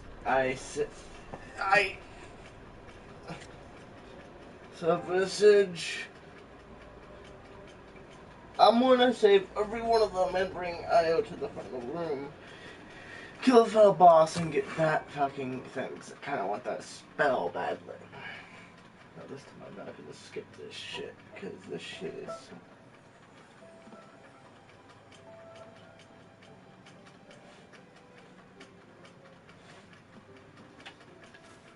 I'm thrilled we can work together again. Thanks as always, Karen. It's my pleasure. Oh, and go visit Louis later, okay? He'll be happy to see you. Hard to believe that little guy is already a student at the university. I guess that also explains how I got so old. Father Time is a strict one. He doesn't let anybody slide on by. He sure doesn't.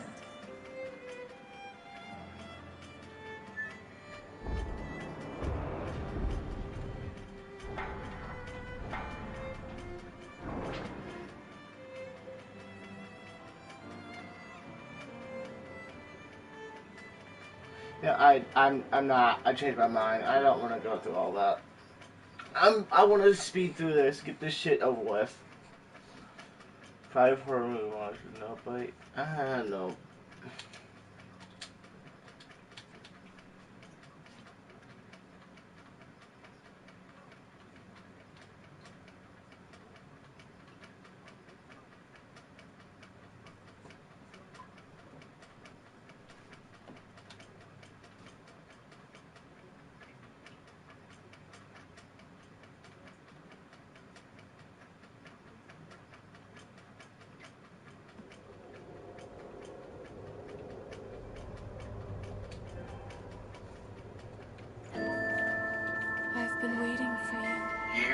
10-day retreat, us 2.0?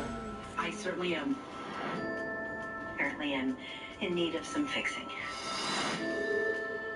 Welcome to Tranquil House. The people who come here, they come to heal. I don't want to suffer. You're already suffering. Breakfast 7, lunch noon, dinner 7:30. And how many guests are there? 9 total. Wellness retreats? You're such utter crap. And yet here you are. All right, let's go meditate. I want you all now to close your eyes. You want to get well? You want to heal? Surrender yourself to me. I am gonna fix you. So, what's your story? I have one. Everybody has a story. That's why she picked us. What do you mean she picked us? We complement each other's demons. Not sure I'm really supposed to be here. My vote is give this thing a shot. Open up a new door. Some doors are meant to stay closed. Yeah, it could be a real shit show. What the hell do I know, right? This is particularly volatile group. Let's start the protocols. I don't think they're ready. It's perfectly safe. I've been feeling unlike myself. The needles starting to form. She picked 9 people who needed to be in a place where they would try anything she wanted. Are you all gone mad?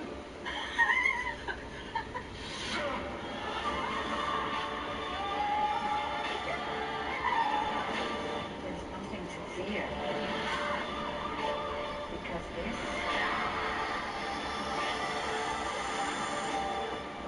is going to change everything. Tamasha batshit, or is she the real deal?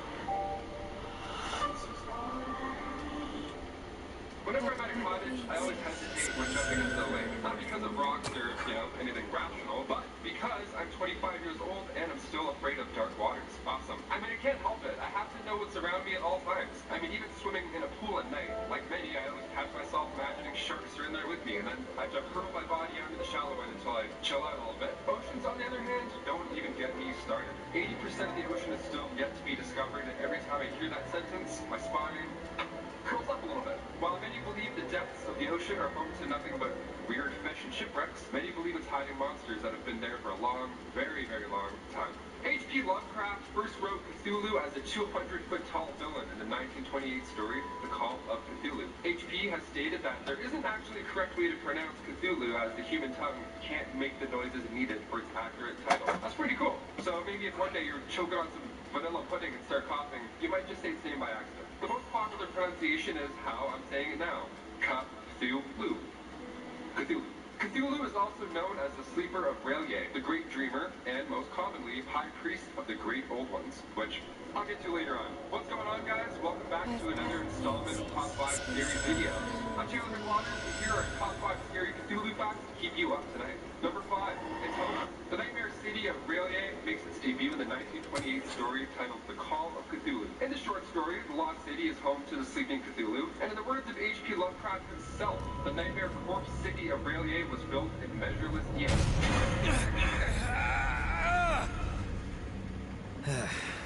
That didn't do a thing.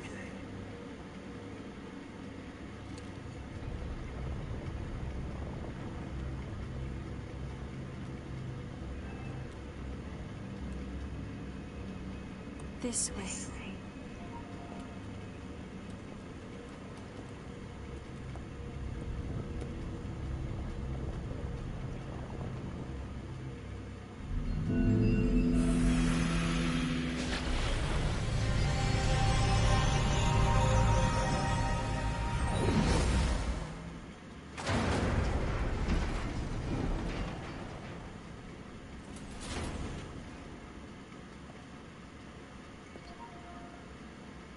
Come on.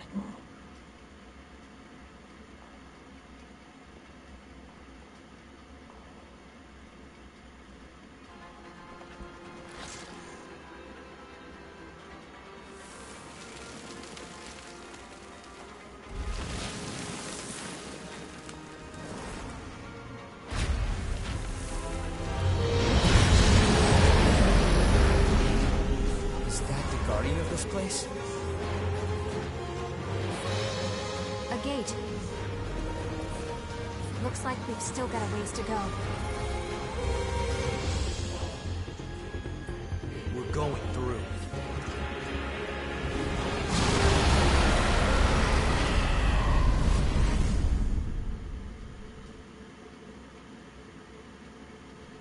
I wasn't ready. I just wanted to get to the cutscene so I could fucking teleport out and get ready for the...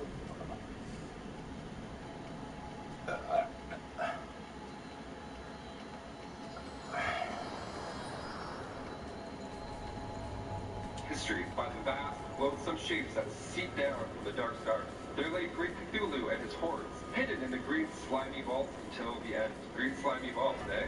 Reminds me of the locker I was assigned in grade 9. Nothing but trouble in that one. So you're probably thinking, so what if there's a lost city underwater? We haven't seen it now, we're probably never gonna see it. Maybe. H.P. Lovecraft has said that when the time comes, the only part of the city that will rise up out of the seas is a hideous monolith crowned citadel, where the sleeping body of Cthulhu awaits. Wow, it must be nice just to have your bed drop you off at work. Actually, no, maybe on the second thought, I never want anyone to see me the minute I wake up. Especially after it's set there millions of years. No, thank you. Gross. Number 4, Family Ties. The High Priest of the Great Old Ones is a pretty cool job title. I mean, this thing sounds like the type of beast you never want to encounter. That being said, there's plenty more where it came from. Cthulhu has relatives that are just as, if not more, terrifying than itself. Its great-great-grandfather, Azathoth, is one of the scariest grandpas I've ever heard of. Azathoth is known as the blind idiot dog. Wow, nickname? Idiotic and blind, sure, but Azathoth is the lord of all things. Jerome Lee himself from his 1936 short story titled On the Dime. Censored for all the idiot god, Azathoth, lord of all things, mindless and amorphous dancers, and lulled by the thin, monotonous piping of a demoniac, flute-pelted.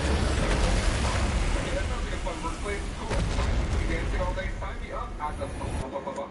If that wasn't bizarre enough, Azathoth's grandson, young Sathoth, resides outside of our universe, watching all the face unfold like a TV show. Still watching young Sathoth. He's just sitting there on the squeeze cover like, Number 3, Mind Control. Its appearance alone makes people has described the magnificent beast that is belongs to them. But with a mouse looks like that, faced with a massive feeler, scaly, rubbery-looking body, 4 feet and long arrow. So, in other words, it's massively creature made it very clear that if you look at Cthulhu, you go, being a giant rat. And that's not bad enough. Cthulhu has the ability to control the mind of human hunger, but he dies on first glance. I need to never use something. And once all the minds of humans have been either destroyed or obtained, Cthulhu would then use us as vessels to unleash his rage worldwide. Oh, nice! Well, it may not be the biggest god in size compared to the Great Old Ones, but Cthulhu is still an immensely large, powerful cosmic being. For starters, it's immortal, which is always a hot start. I mean, it's been lurking under the sea for millions of years. We kind of expected something was up. Oh, and as I mentioned before, he has wings. So if you were thinking of tossing away the water wings and vowing to never return to the sea again, you're still screwed. It has the power to know all that's happening around the universe all at once. The only way to possibly defeat Cthulhu is from a near omnipotent power. So, in other words, if this thing's alarm goes off tomorrow morning, game over, we tried, it's all good, we'll call it. Number 2, worshippers. You heard me. Over time, naturally, the stories and mythos of Cthulhu has inspired many to start or join a cult that celebrates Cthulhu. Some of the cults are combined with other beliefs, a little sprinkled in there, such as this little one called Satanism. So is that Bring it anytime. Acknowledge that Cthulhu is a work of fiction, but they adhere to ideologies that set fictional beings. Not like me knowing for a fact that Optimus Prime is just a work of fiction.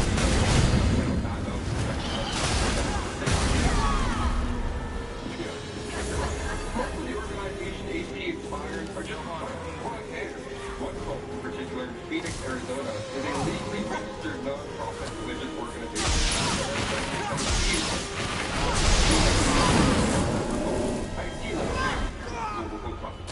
I mean, have you ever been to the opening night of a Marvel movie? That's basically a cult. No? Close enough. And finally, we've heard it. The 1995 a group of scientists reported a sound that may very well be the first piece of evidence that Cthulhu exists. And that sound being very loud. Now, as much as the blue doesn't sound scary,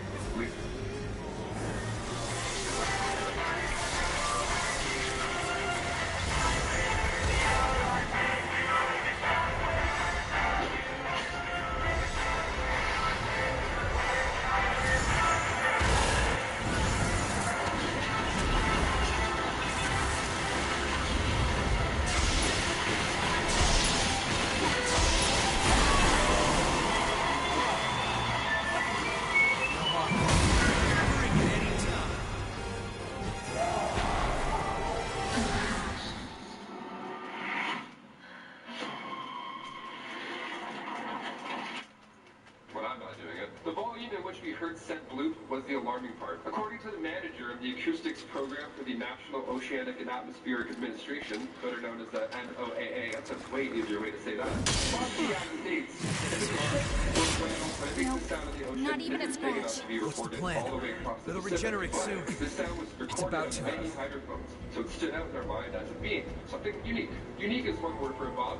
Okay. So then he goes on to explain that he doesn't think it's very helpful in science discussions, but more possible that the sound comes from an animal. Okay, now at that point you might be getting a little bit concerned, such as I am, but while most believe it was a giant squid or shifting tectonic plates, many still believe the bloop comes from Cthulhu himself. What are your thoughts? Sleeping squids or elder god? Well, of course, you can do it. Well, there you have it, guys. Which facts about Cthulhu give you goosebumps? Let us know in the comments down below. And if you haven't already subscribed, please do it. Make sure you do that right quick. I'm Taylor McWalter, and I'll see ya next time. Because I'm 25 years old. Dog. So afraid of the f***ing dog. Hey, people of craft, first bro, Cthulhu.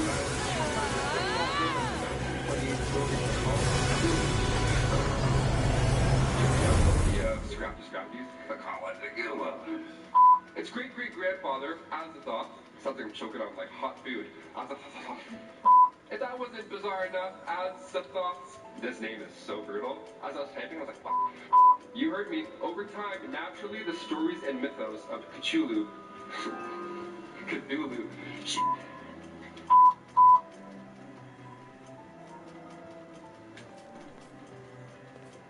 Cosmic horror is tied to the imagination of horror author H.P. Lovecraft, who was the creator of this horror, which we will then seal into the successors.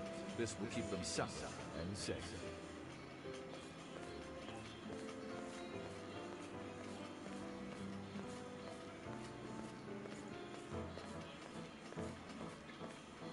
Are you insane? Just shove that devil into a blast furnace already.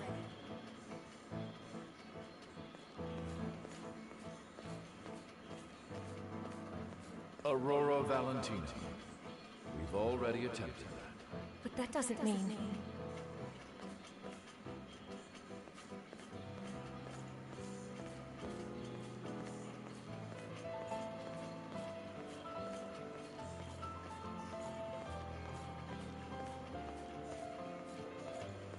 Your compatibility means that you would have to stay in the crypt forever.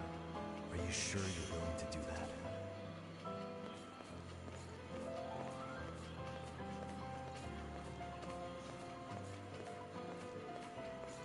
I have no interest in living a false life. Whatever the torment, I can bear it. If it means helping her, then I must.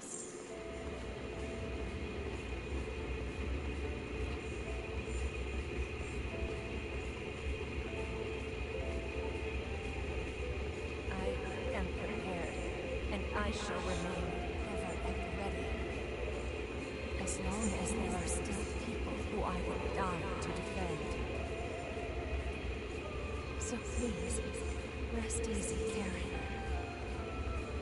I will be at your side, for now and always.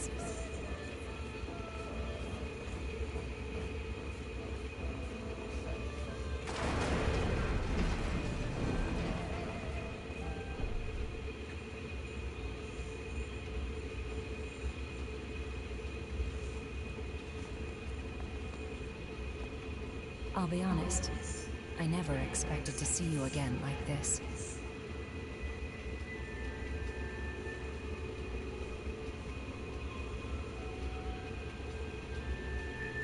It's been a long time, Louis. Aurora? Aurora, is that you? What are you doing here? The answer was inside that memory. Fragments of the Queen's body were locked inside of successors. Human sacrifices. And I am one of them. The Queen? She was put down years ago. Officially, yes. But there's more to that, as you probably know. Revenants are seemingly immortal creatures, locked in a cycle of death and rebirth. But if you destroy a Revenant's heart, then their body dissolves, and they can never revive again.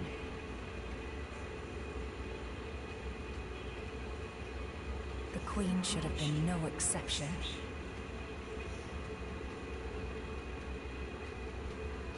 An immortal among immortals, even when reduced to ash. The Queen's regeneration couldn't be stopped.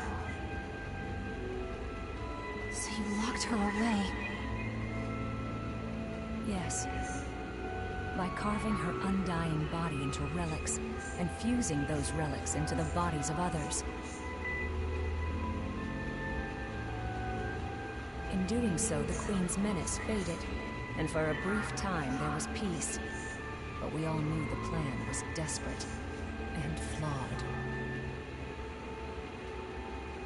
Even with the relics locked away, the Queen's desire to live on could not be suppressed. The relics soon began to corrode the bodies of the successors, causing them constant and terrible anguish. You have witnessed the end result. They are reduced to living as beasts, devoid of all reason, seeking only to act on their most basic instincts.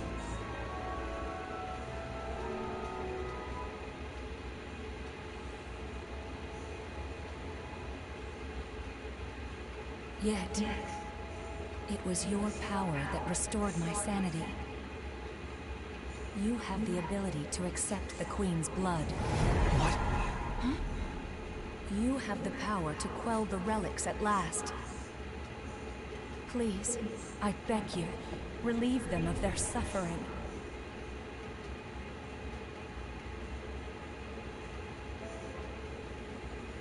This gate leads to the crypts where the successors rest. To reach the others, you will need to find these gates. I believe you can open it now.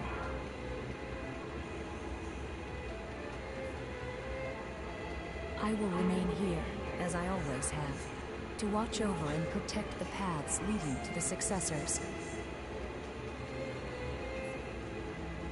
And the blood-bead flow. So, this really is the source. Yes, beyond the gate. There rests the one who sheds tears of blood.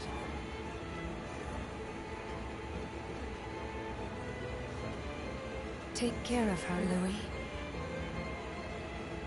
Her? What do you mean?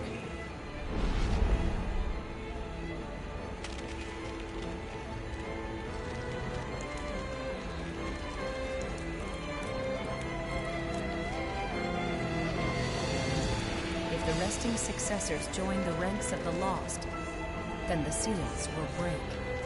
The relics will be released, and the Queen will be reborn. Before that happens,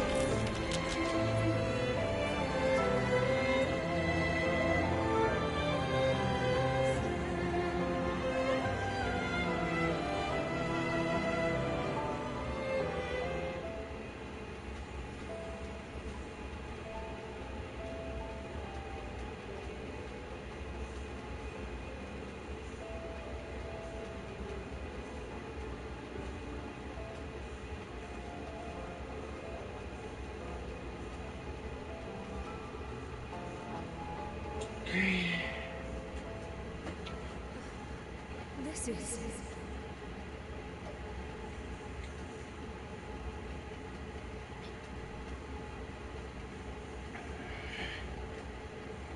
subgenre. We have discussed cosmic horror countless times on this channel, with it never growing old. Each and every year there are more and more movies that focus on the deep existentialism of Lovecraftian horror, and we simply can't stop talking about it. So today on Top 5 Scary Videos, I'm going to be counting down our list of the top 5 scary cosmic horror endings. Before we begin though, be sure to stick around until the end of the video where I'll be responding to some of your comments. And be sure to check out our cosmic horror playlist for similar videos.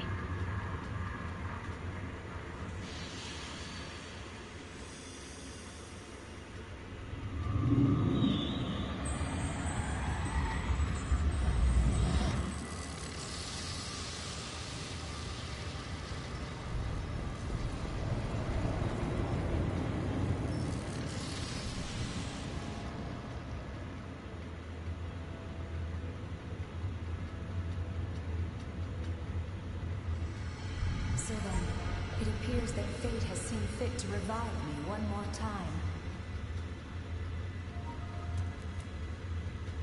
Are you really all right? Yes, I'm fine, actually. The relic is sleeping soundly now. And you? I take it you're the one who gave me back my lost heart? I'm sorry.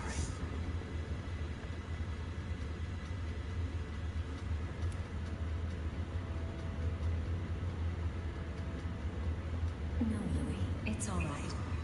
If anyone should be apologizing, it's me. I've forced all of the burden onto you.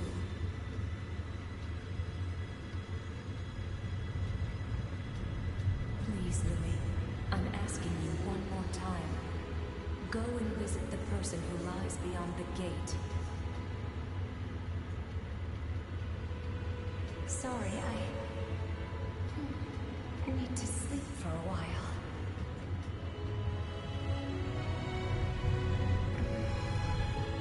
It's been so long since I felt this drowsy.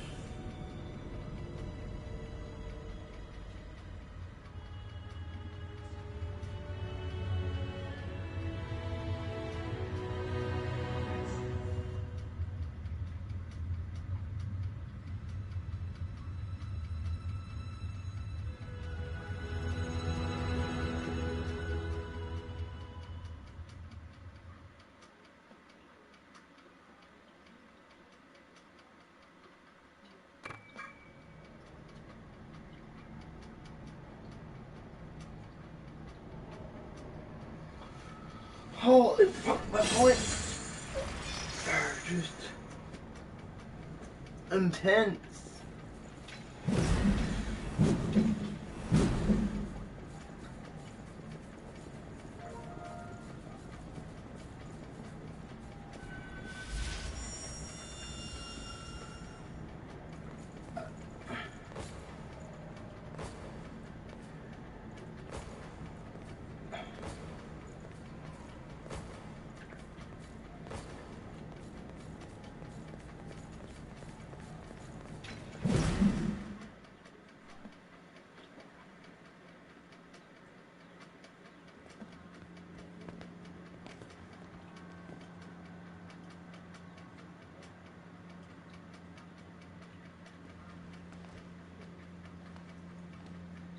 So it's true.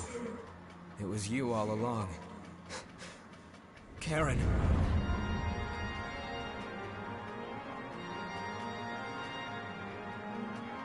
What in the world is all this?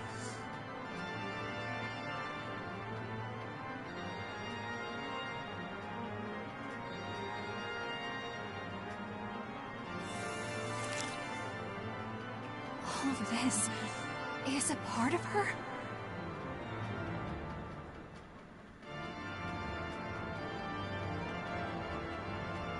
It never ended.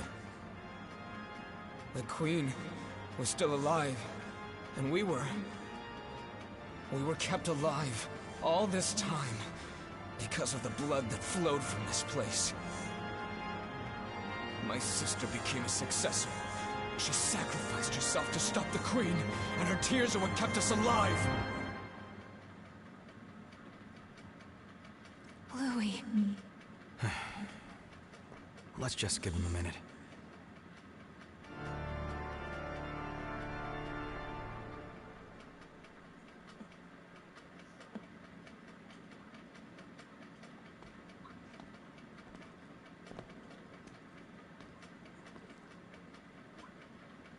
Sorry for losing my composure. I'm okay now. So, what's our next step? Finding the successors. Are we just gonna leave your sister? There aren't any signs of frenzy at the moment.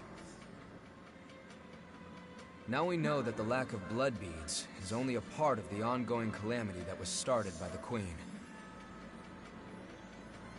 I want to find a way to end this disaster once and for all. It is a duty that I must see through to the very end. Shouldn't that be we? Yakumo. If a friend is struggling, if they're giving their all trying to push their way forward, well then I've got their back. That's just how it works. Before we begin, though, be sure to stick around until the end I of the said video. I was glad to do whatever you needed me to, didn't I? And be sure to check out our Cosmic Horror playlist for similar videos like this one. Also, there will be spoilers, so if you don't want them, go like this. And with that, let's jump in. Coming in at number 5, The Cabin in the Woods. It's the only hope we have right now. Written by Joss Whedon. The Cabin in the glad you're Woods is a here. 2011 horror comedy that over time has been classified as cosmic horror. Let's find the successors before the Queen is But the ending resurrected. is certainly what gives it this classification. The movie stars Chris Hemsworth, Jesse Williams, and Kristen Connolly, and follows a group of college students who retreat to a remote forest cabin where they fall victim to Karen, I was the queen of God, and I wasn't taking no. We'll be back for you. Just hold on.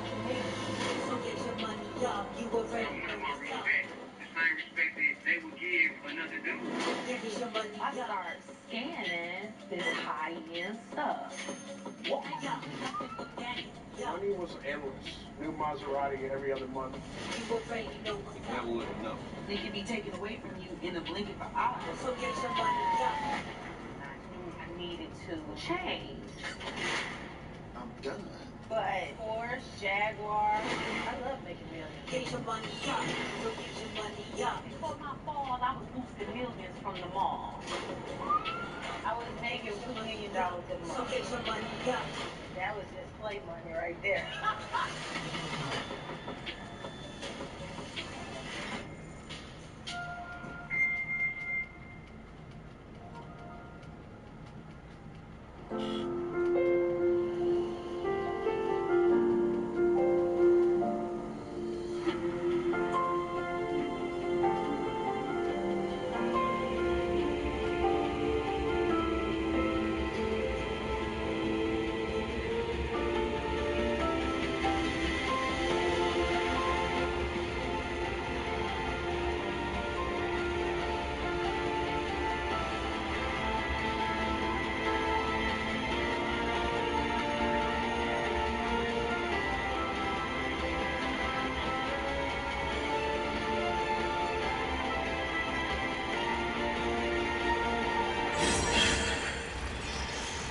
zombies while technicians manipulate events from an underground facility. The movie is incredibly meta in a similar vein to Scream. It's a movie that knows it's a movie, giving it a light-hearted feeling along with some genuine scares. Throughout the film, our characters are put through hell and back as they attempt to escape to a cabin for relaxation that are ultimately pumped full of toxins that cause them to become walking stereotypes, and then they're taken down one by terrifying monsters that are connected to objects around the cabin. Each object brings about new monsters, and it is absolutely horrifying to watch. The only people who are safe, the stoner and the virginal girl, who become aware of the strange goings-on. So what exactly is happening? Well, Sigourney Weaver shows up right at the end to explain everything to us. There are quite literally gods beneath the earth who need to be fed by innocent victims. Across the world, countries partake in this ritual of sorts where innocents are lured in by this underground organization, forced into stereotypical roles, and then picked off by various monsters for the entertainment of the technicians controlling the events and who make bets on the entire thing, and of course to feed the evil gods who will destroy the world if they are not appeased. The whole thing is incredibly terrifying and entertaining to watch unfold. spoiler ahead for those who haven't seen the movie, but the stoner and the virginal girl are left at a crossroads. She may survive, but he has to die for the ritual to be completed. Ultimately, they choose to let the world burn, and the movie ends with the evil gods emerging from the core of the earth to destroy. It's great. Coming in at number 4, we have Annihilation, directed by Alex Garland and released in 2018. Annihilation is a science fiction cosmic horror movie based on the 2014 novel of the same name by Jeff Vandermeer, starring Natalie Portman, Jennifer Jason Leigh, Gina Rodriguez, and Tessa Thompson. The plot follows a group of female explorers who enter what is known as the Shimmer, a mysterious quarantine zone of mutating plants and animals caused by an alien presence. Now, 3 years prior to the expedition, the Shimmer emerged from a meteor that landed inside a lighthouse on the southern coast and is gradually expanding its boundaries. The presence of the Shimmer has caused ground to fall in on its presence turning to madness very quickly. Now, the ending is a bizarre one. It still confuses me, but that may be because I've only watched the movie once, and I only watched it for Tessa Thompson. I love her. So, spoilers ahead for those who've yet to watch the movie. But towards the end, Natalie Portman's character, Lena, descends into the hole created by... I destroyed you with my own hands. How are you here now?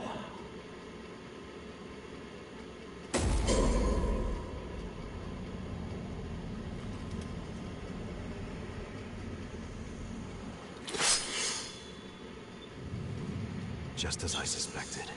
They have the power to calm the relics. It's just like Eva's. No, it's even stronger than hers. You know, you could join with us, carrier of the blood. That power of yours, it would be a shame to waste such a resource. Careful. He's stronger than he looks. We'll do our best to shield you. Just remember to protect your heart. Very well. In that case...